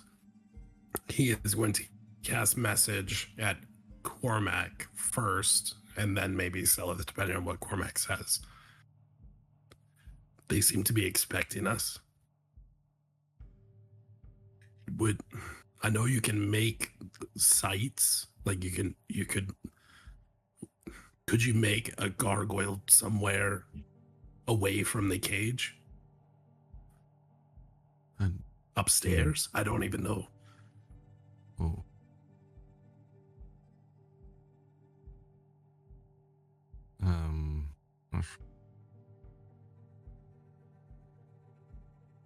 I could. I don't know how much I'm able to see the layout of the room from behind him. If I'm able to, yeah, I don't actually have to see it's within range, rather Also than pretty pointing tall. and see for some of those things. But yeah, I'm just not. Obviously, we're communicating in this limited way. I don't want to cheat it by communicating out of character. But I'm not sure what you meant by upstairs. Maybe you would have pointed. You mean these stairs don't go up, right? Yeah, on the staircase In the leading middle up. of the room. Yeah. Yes, I could.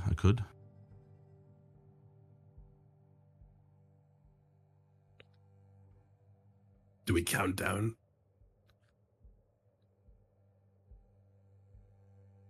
As long as it's not back from 5 and then clap. Doesn't work.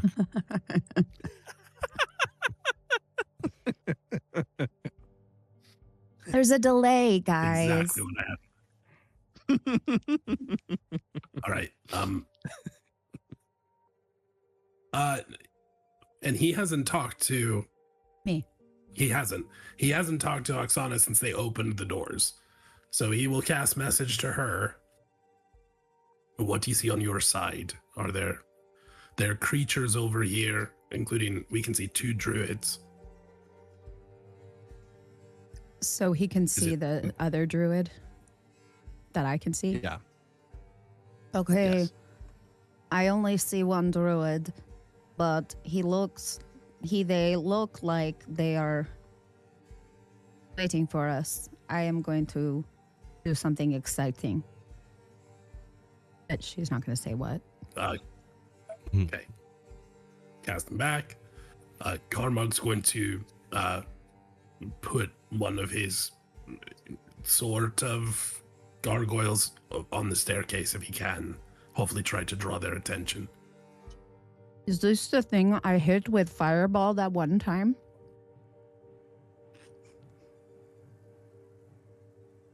I think it made him mad. No, I don't think so. No, that's not the summon fae. This is like an illusion. It might be why he don't like me. I'm getting this RP in, guys. I love it. Hey, I'm not in the conversation. You are not. I can't hear anything, right? Because this is all message. Mm-hmm. Yeah, so I'm sorry. Okay. Gummer would definitely, once they have a plan sort of set, he would tell Selith for sure. Okay. Oh, thanks. Thanks, Gummy. Yes, please go with that. And since we seem to have time for it, Gummer is going to activate his tremor sense since they seem to be on stone, which they have not been at all. Okay. So that he can keep track of whatever else is around. And it should As extend you out cast to tremors, 60 feet, I think. there are definitely the 3 needle blights that made it out do seem to be moving within this room. One is close enough that you're going to look and sort of just see them. It hasn't seen you yet. The other 2 are somewhat further away on the other side. All right. Ready? Shannon is not sure, but yes, I am ready. Yeah, let's kick it. Carmel, you're lighting this fuse. Lean and look and then concentrate. I don't have to do verbal for illusions, so just concentrate. And at the top of the stairs, pointing towards that druid, is long, stony fingered, complete demonic visage point direction. His or her. Precisely where would you like to put it? Yeah, Well, you're pointing at her. to be honest, the stairs are a little confusing to me. If he seems wants like to do they it somewhere go else, up. that's fine. No, that's This fine. is the bottom of the stairs, and then they I go figured. up in that direction. Is that a platform or a hole? The top, like here. Is that a? Do they just lead to nothing and then it's Great a gap question. to the floor? That would be, this is just, this is just underneath. So the stairs lead to whatever is above that square. Okay, I was thinking it was just like a hole. So this is just like, this is walking underneath the stairs. Yeah. Fair enough. You then you on really the don't know platform what's at in the there, top, yeah. I think, if we can see. Yes. So there is a platform there. Yes. Though we cannot And see that's, it. then that's, I think, where I shall. And I can, oh, you've got.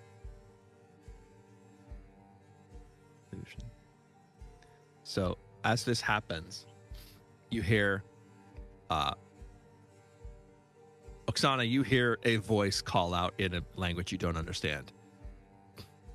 But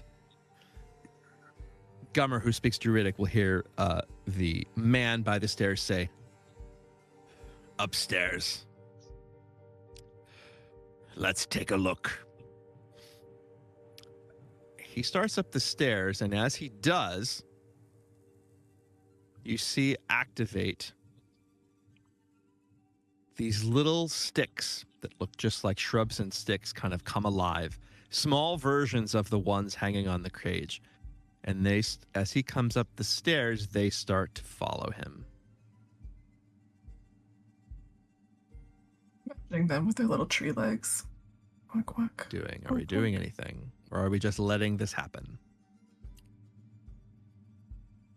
Oksana said she had a surprise. You would see these are also moving in that direction. So they're going away from us.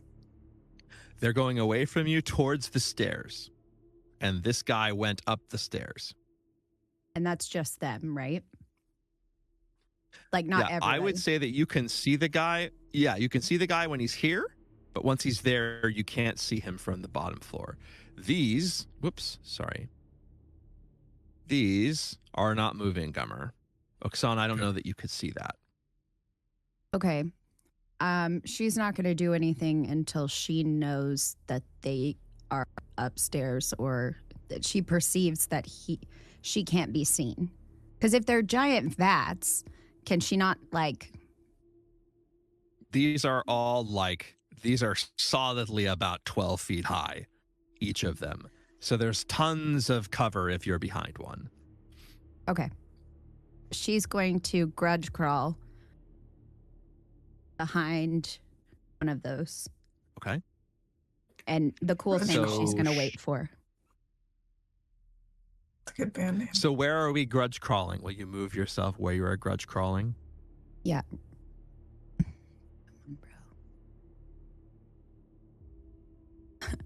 Right there. Are we grudge crawling across the floor or are we grudge crawling up the wall?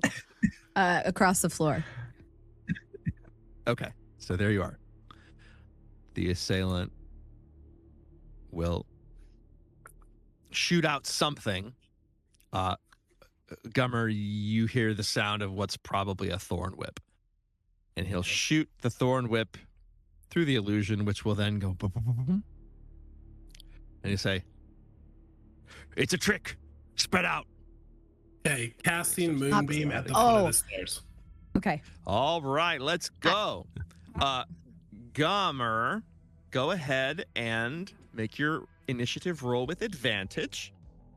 And everyone else, roll the initiative. Ready to go. So as these things all sort of start to come alive and start to scatter, Irina is going to move to here, and then she's going to hold her action until she can see something to shoot at. Actually, Oksana is grudge climbed. She's going to shoot at this swarm here and see if she can pick a few of them off. That Oksana is a miss. It's very hard to hit tiny little twigs with a crossbow. So she goes through it, it kind of scatters. This one still doesn't know where anything is. So it's going to jump off the cage and try to move to... Did I make these things too small? I did. Okay. So these are medium-sized things. This is a small space. And we have no paladin or barbarian. So this jumped off. 5. Say it's going to be... It's going to hop off here, and it's going to hold its action until it sees something. All right, Gummer. Beam the moon. I'm going to cast Moonbeam.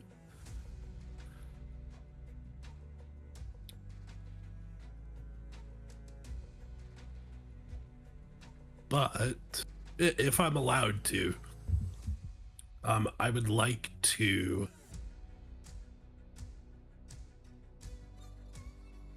actually, yeah, okay, that works.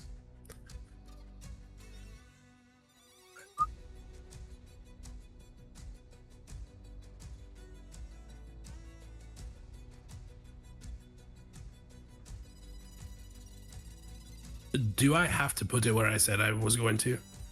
I'm okay if that's the case. You rolled with initiative? I did. With advantage, you mean? Yeah? Yeah. Yeah. Then you do. Yeah. Okay. Then he will put it right there.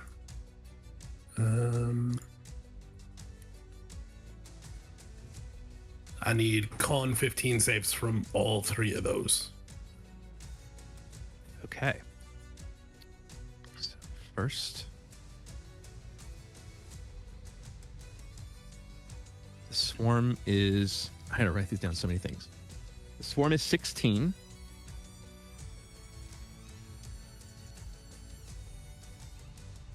Repent. I done. There's...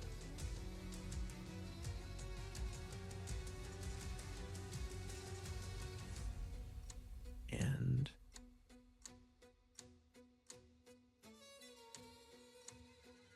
Needle 2. It's not going to matter. I'm going to zap him. Okay. The druid is a 5. Okay. That's 11 radiant damage to the druid, and then 5 to the swarm. Okay. You will also see, though, as you do that, you also hit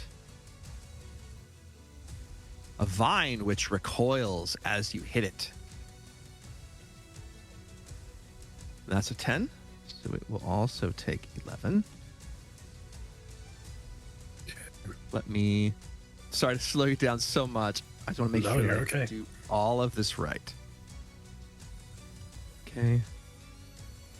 Did that. And then... Which swarm is this? 2.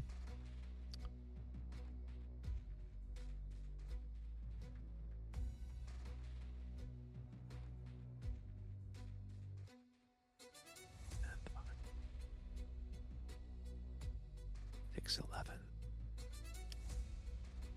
All right.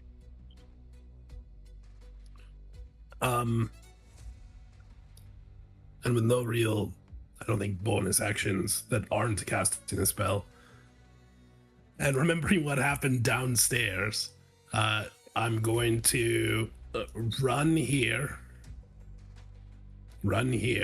I know I'll take an attack of opportunity at disadvantage. Okay. That'll miss. Okay. And then I'm a little unclear about the back side here. Where can I go this direction easily enough? These barrels are in fact there, so you can, I would say, walking over the barrels. I would call that difficult terrain unless you're jumping over them. Okay, so that was 5, 10, 20, 30, 40. And that is his turn. Needle Blight 1 can take an attack of opportunity, also at disadvantage. Okay. That's gonna miss 2. Okay. That's his turn. All right. The swarm of ravens will hold their action until maybe someone will let them out of the cage. It's their turn. Find Blight 1. 1, 5, 10, 15, 20, I think is all it has. Yep. It's going to... Oh, that's what it'll do.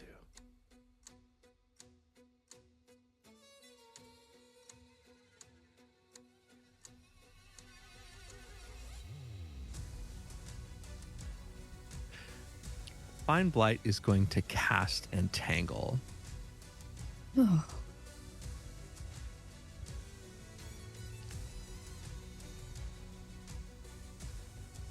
That is 20-foot square.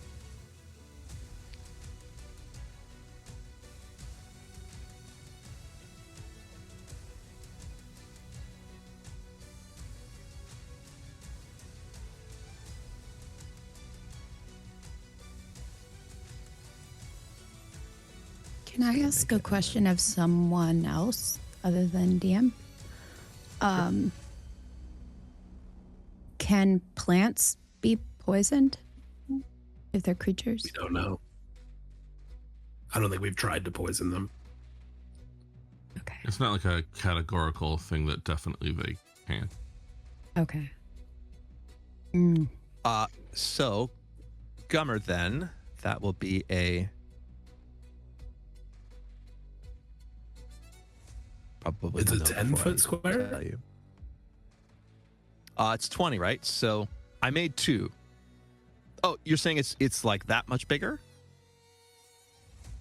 I only see a 10 by 10, but that Right. might just be me. No, you're right. So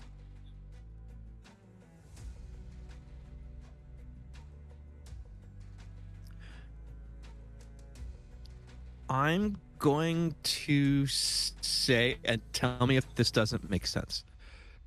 Would it make sense for, because it doesn't want to do that. It wants to make, so could 10 feet of that be going Up the wall. this wall like that? To me, that makes sense. So anyone who touched the wall could be entangled as well? I mean, I always let people put stuff where some of the space is wasted out through a wall, but I don't know about up the wall. If that would be. I will say, the text reads, grasping weeds and vines sprout from the ground in a 20-foot square. Okay, so I will do what Joe said, and if anyone goes in this room over here, there will be entangled there as well. But I want to keep it where it is. I don't want to make it bigger. So then, I mean, theoretically, it would still be bigger in the other direction, but Yeah. Oh, it can't go. So are you? No, I could do. It can't. Yeah. It's gonna go through a wall. Well, there are doors, I thought. I didn't make this map, so I don't know. This is not working. There we go.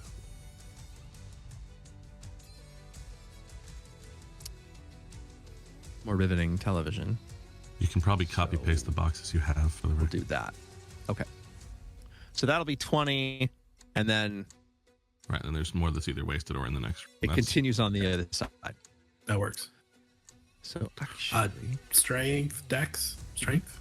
it's I think strength, right? Yeah, strength. 8. You are entangled. You are restrained with an 8. And you can use your action to try again when it's your turn. That is definitely that vine blight's turn. A swarm of twig blights too. Go. 5. 15. And it will become entangled as well, right? No, if it wasn't in the entangled area Gotcha. when it was cast. So it is difficult just terrain, but it's difficult not tangled. Okay, Yeah. very good. So you are restrained. So it'll swing its little claw things at you with advantage. But even with advantage, that's the 15. misses. So these things kind of try to squirm up in your legs, and it doesn't work. I think they will. No, it doesn't make any difference. Okay.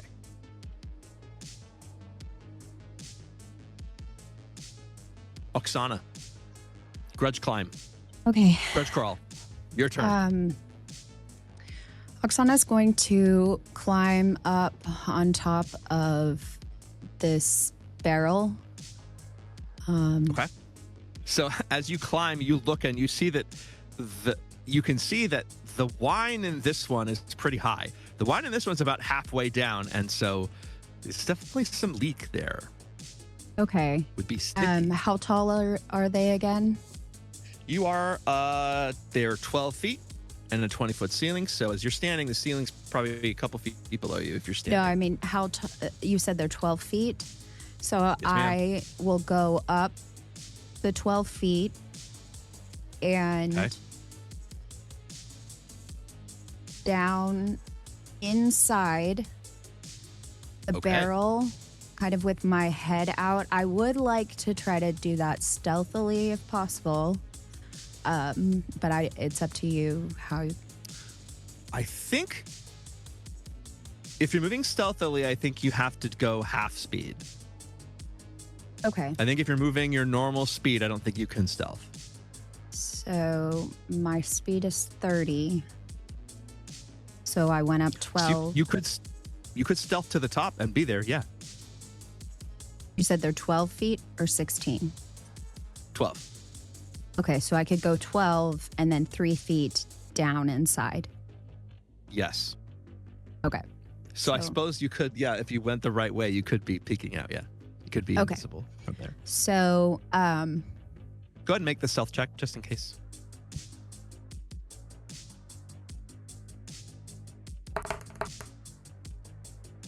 22.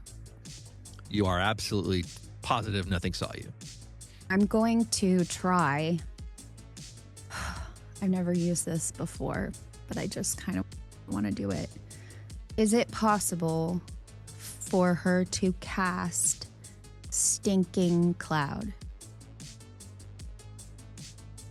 It says, Of course. you create a 20-foot radius sphere of yellow nauseating gas centered on a point within range. The cloud is heavily obscured.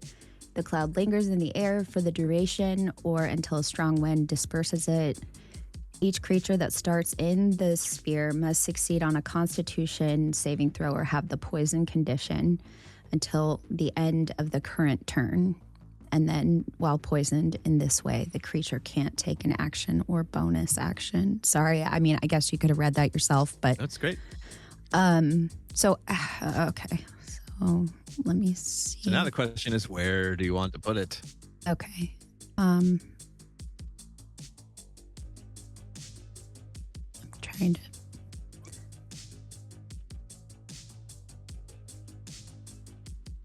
I'm trying to find the shapes. I don't know. What do I use? Select or draw? Yeah, draw, and then you should see a little circle, and then you can just sort of, as you start moving it, it'll get to be a certain size. And a 20-foot radius means I 40-foot gotcha. diameter, so it's a fair structure. So there's that.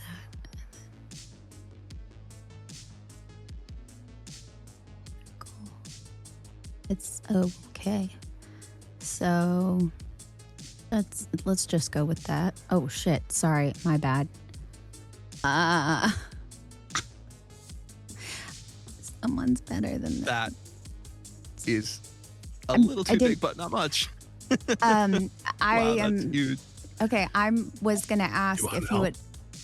Yes, please, thank you. If you would extend me the courtesy of allowing me to place it so it's like off the page. If that makes sense. Sure. It's within range. Doesn't say you have to see anything. Okay. For sure. So I want it to encompass the floor in that corner and a little bit. Twice that big. Yeah. I just want to make sure that you guys can get past. Well. Okay, I'm gonna try this. Question. It needs to be twice as big. Right. It's twice the radius, right? Yes. So when we you're make right. it I'm when we sorry. make it 40, can I put the edge where it is closer? Like so it's not centered? Honestly, okay, here's my question. As a free action, can I cast message or not? Just here's what I want to do. I want to communicate to the purple people over there to come on our side so that they don't have to go through the stinky cloud. I would say as a free action, you can definitely yell out to them. Oh man, but if I yell out, they'll know I'm there. Okay. All right. If that is this, I don't want to get Gummer in there. So if we can move Really it. one square short. That's a 15-foot radius. Oh my God, Joe, are you super neat? Well, it's more that once we started and we had gone through the trouble with the entangle, that I was like, no, it has to. Okay. right. No, I'm not neat at all because I'm lazy. See, this is easy. And actually, it actually gets one more thing, so that's actually good. Okay. Okay. Can I get Needle Blight 3 in there? Oh, I bet. If we Gonna slide it try to- over. Yes. Yeah. Okay. So Okay. this is all heavily obscured. Can't see through it. Can I narrate? It's gonna be yeah. Can I narrate it or? Yeah. She is going to. Oh, I thought I should probably have an idea. She will pull the holy oil out of her bag, if that's okay, and open it, and then blow. And it's almost like one of those things where, like, you are spitting fire, whatever they're called, and blow in that direction, shooting. We're just gonna shoot the stinky, rotten egg gas. And then as her free action, she's going to obviously make herself known and say, Purple people, go downstairs and come to my side. Or be stinky. Fine, purple people eater. It doesn't want you to eat each other, though.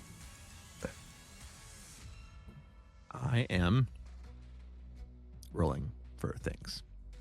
Mhm. I'm working on it. Okay. It's a, yeah. None constitu- of it's a these DC are of immune to 15. poison, so that's good. You said 15? Is it green? Okay, so it says area of effect 20 feet. That's the radius number, I believe. Am I? Probably has like a little circle next to it or shape. I don't know. Yeah, so 20-foot radius is what it is. Is what it says. Well, so when I click on it, the virtual or the maybe it's D&D Beyond or D whatever Beyond 20, it says range 90 feet, area of effect 20 feet, and the shape is sphere, but it doesn't say anything that says.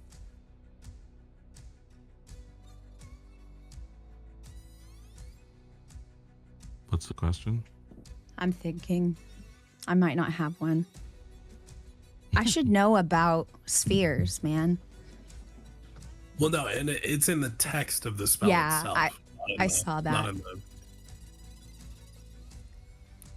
You misspoke. Yeah, their little shorthand there on D&D Beyond is not always clear. That's good to know.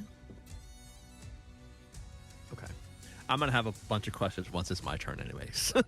so we'll go nice and slow through this. I've never been stinking clouded before. First time.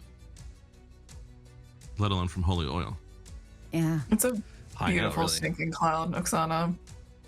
Thank you Very so artistic. much. I so appreciate it. I'm working on organic matter, you know. This is all so, communicated Oksana, via message, I guess. I don't know, even though it's an action. we moved. We stunking cloud. Anything else with your turn? I don't think I can move any. Wait, can I still move a foot? Can I hide as a bonus action? No, you can't hide as a bonus action. Okay, You're okay. not a rogue. All right, that's me. Okay. Cormac, now that there's this giant cloud in front of you, Yeah. it does seem to be got a little bit of pathway there. And it's just going to sit, of course. It's presenting new visibility issues, but I was already going to ask, just in terms of, I guess is that Elder Twig Blight 1. Like, I don't know how the door that Gummer has gone through, how that's operating as a door. Like, I don't know if I can see from the square I'm already in through the doorway to it. What? Let's say you can. All right. And it's obviously, I would assume it's at least partially sticking out of this heavily obscured area, but It is. I don't know if do I think it's like got cover from if I try to shoot it from back here? What? I don't. Well, if it's half stuck out, half cover seems reasonable. Yeah. It's just if I get up, I'll never get to where I can make a straight roll again. Everything's going to be disadvantaged because I'm going to be right next to things. I don't know whether it's better to go from here with the cover. What the heck? Let's try that once. I'm going to crossbow true strike, tap the bolt with the rock, and try to fire that radiant bolt through the gap across to 1. Okay. See. Well, good roll. It's 20 total. 20 total. That will hit.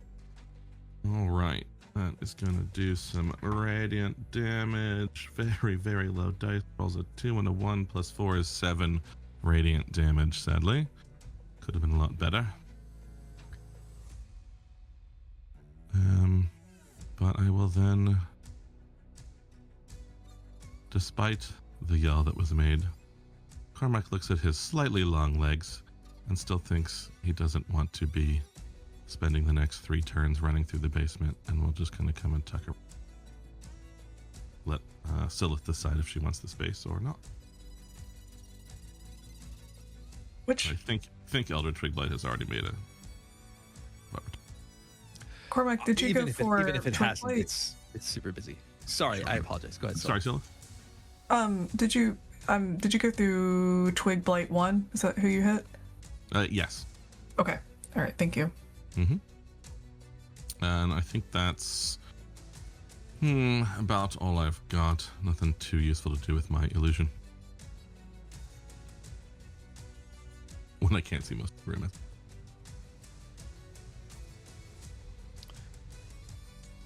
Okay.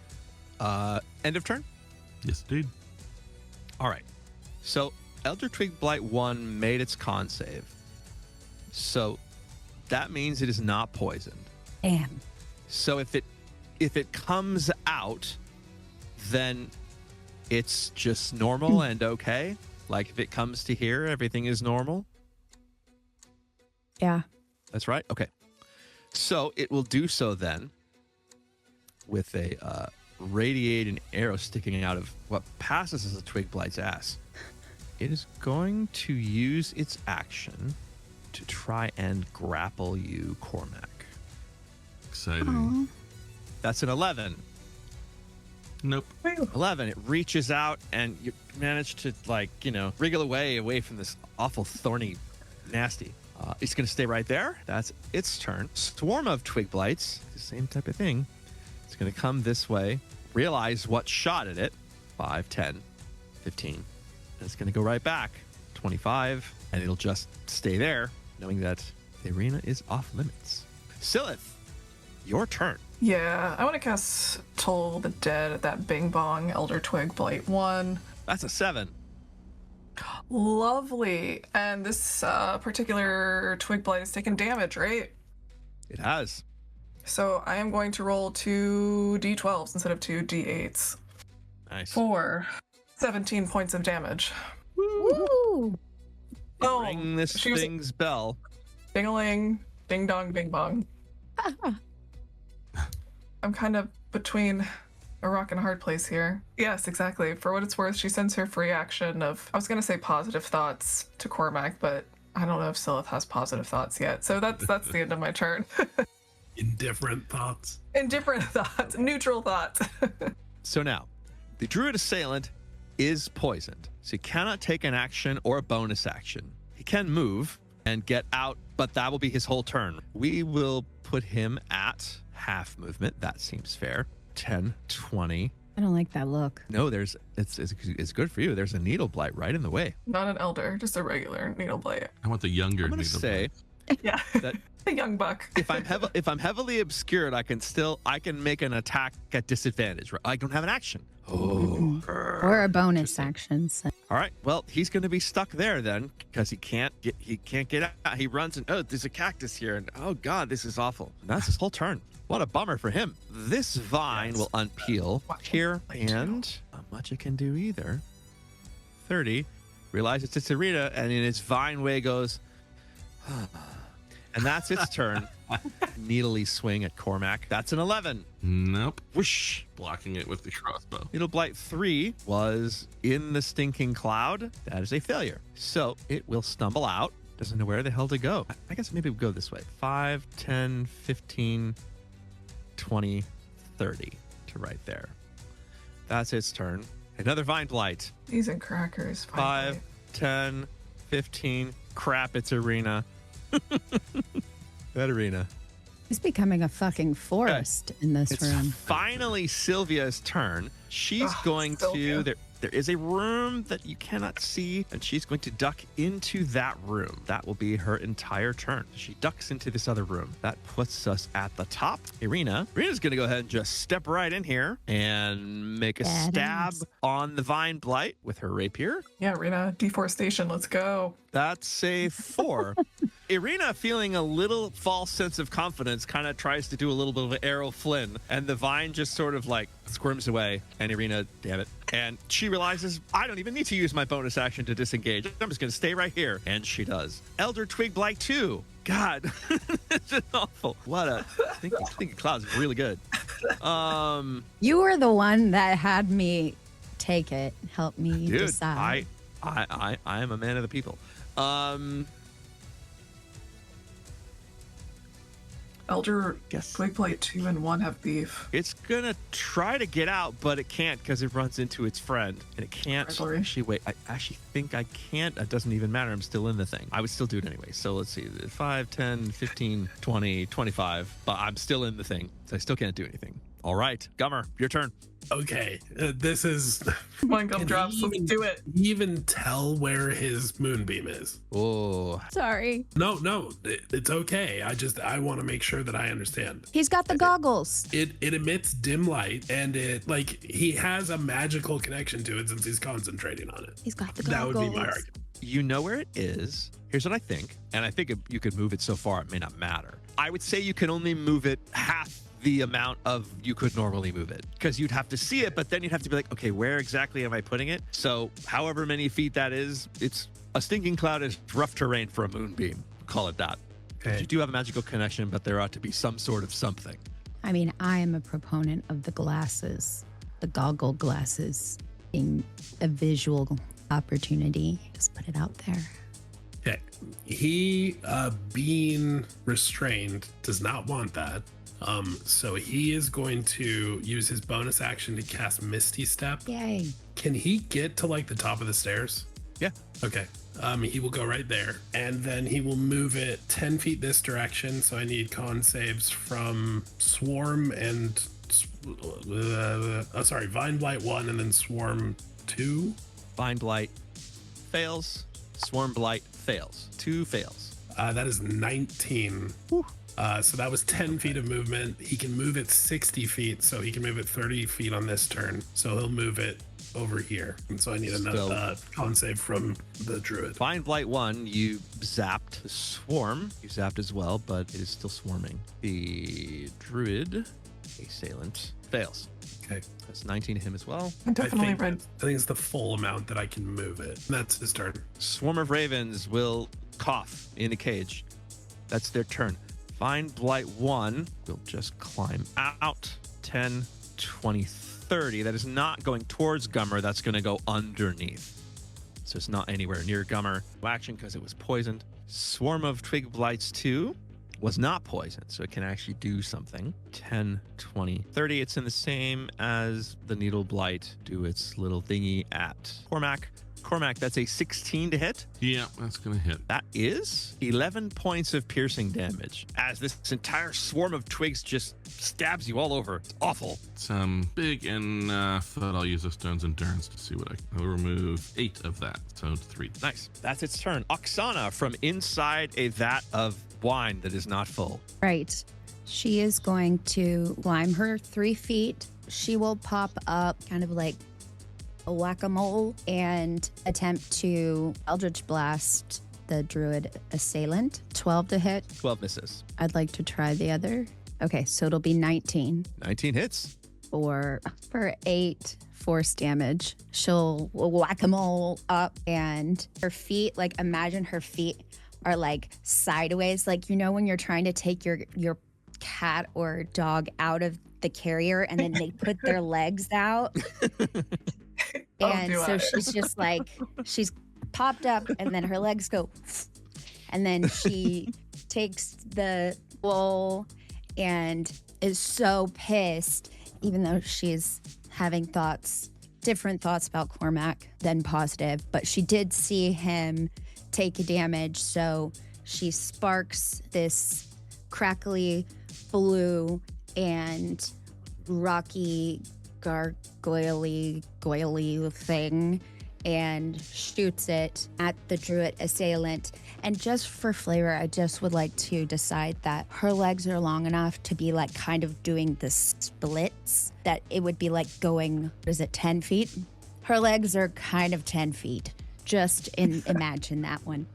Absolutely. Okay. The full Jean-Claude Van Damme. The first one you shoot in the cloud, you hear nothing, but the second time you hear it, like it hit something.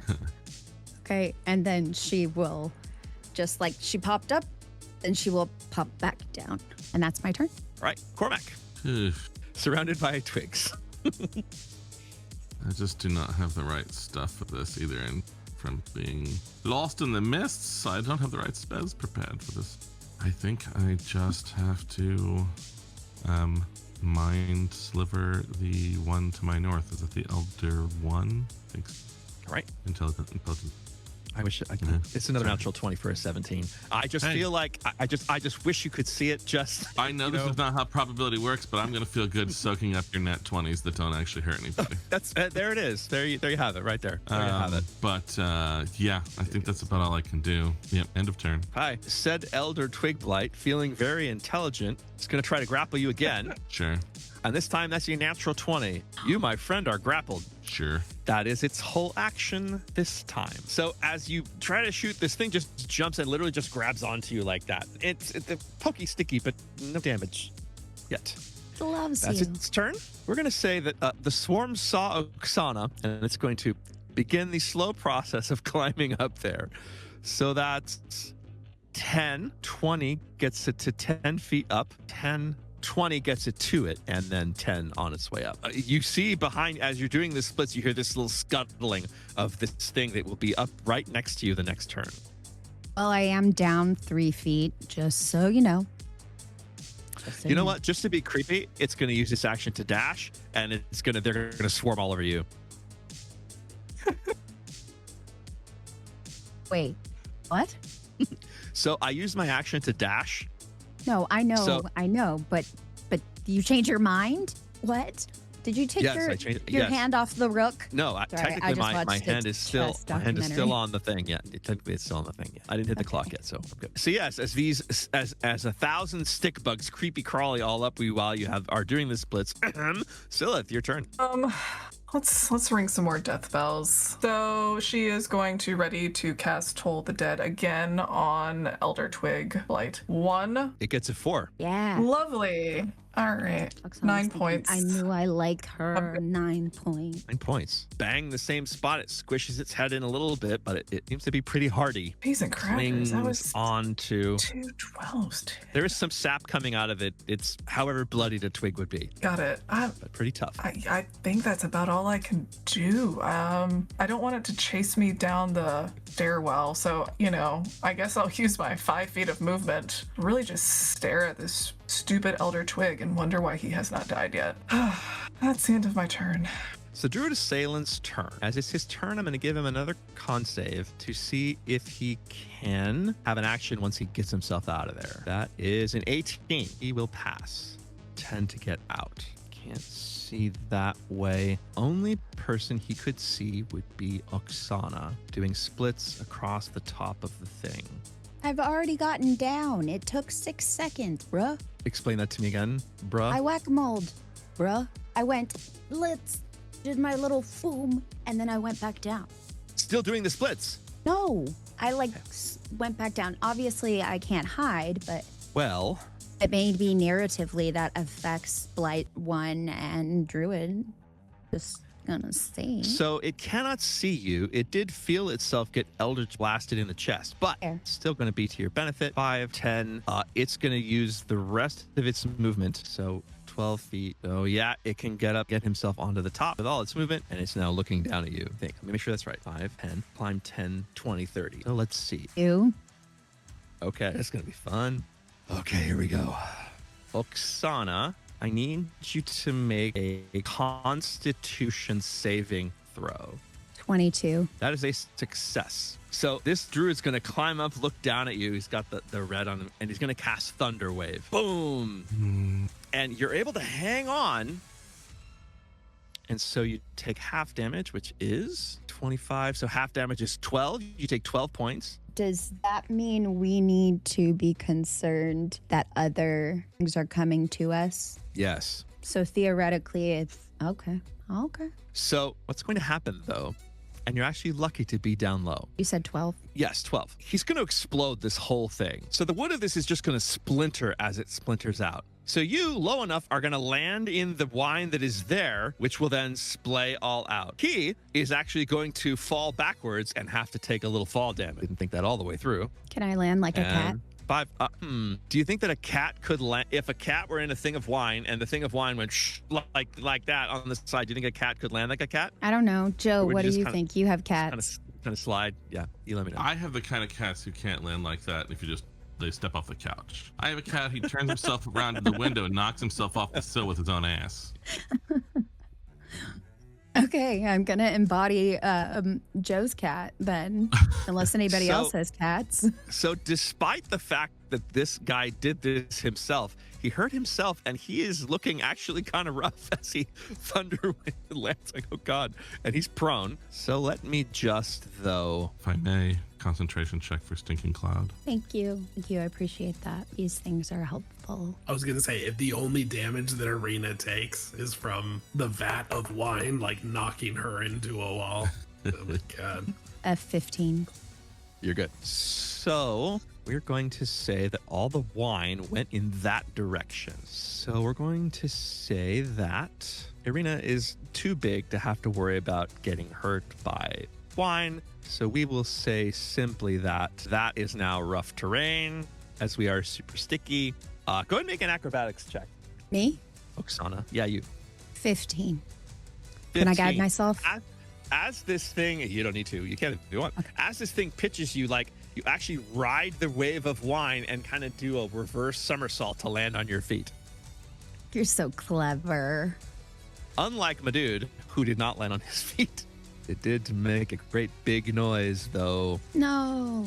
That's his turn. Vine Blight number 2 has someone to attack that is not Arena. Swarms that small don't get to make acrobatics. They're just going to take some damage. They're going to take 5 damage, too. I don't know if it is a swarm prone, I suppose. Oksana, does a 10 hit you? Vine Blight reaches out to try to circle around you and constrict you, but it cannot do so. That is its turn. Little Blight 1 will try to poke Cormac. Cormac, that's a 22 to hit. Yeah, nothing I can do about that. That is 5 points of slashing damage. Poke, poke, poke. Its turn. Little Blight 3, 10. She doesn't need to do that. It's just going to shoot needles at you, Oksana. That's another 10, though. So these needles start flying at you, but they manage to not hit you any at all. Matrixy. Super Matrixy. Vine Blight number 3. Oksana, that's a 22 to hit. You are taking just 3 points of bludgeoning damage, but you are also grappled as this thing has constricted around you. Even vines want to be close to you. They do. I'm also being grappled. We're all attractive enough to be attacked in that way. Okay. Last of the round and last of the night is Sylvia. What can Sylvia do in a dark room where she can't see anyone? Oh no. Yeah. Silith and Cormac, please make a Constitution saving throw for me. 21. 3 on a natural 1. Oh no. Sylvia, I'm sorry what I said about writing poetry. It's fine. You don't have to cast this. No. She heard you. She heard you. You will see a familiar beam of light come down. She casts Moonbeam on you guys. And Cormac, you will take 15 points of radiant damage. I do believe the last time my Stone's Endurance was before my turn, so I put my reaction back. It was, for sure. Absolutely. Not terribly good effect, but do so. In the midst of this giant battle with poison clouds and beams of burning radiant light moving everywhere and any number of plants and animals flying around and wine on the floor, we will finish this combat next week. When we come back, see what shall happen. And hopefully, strange for a DM to root for this, but kind of hoping you guys will take some pieces off the board next week. That'll be nice. I'd really love that. So we will see you then. And make sure you like and subscribe.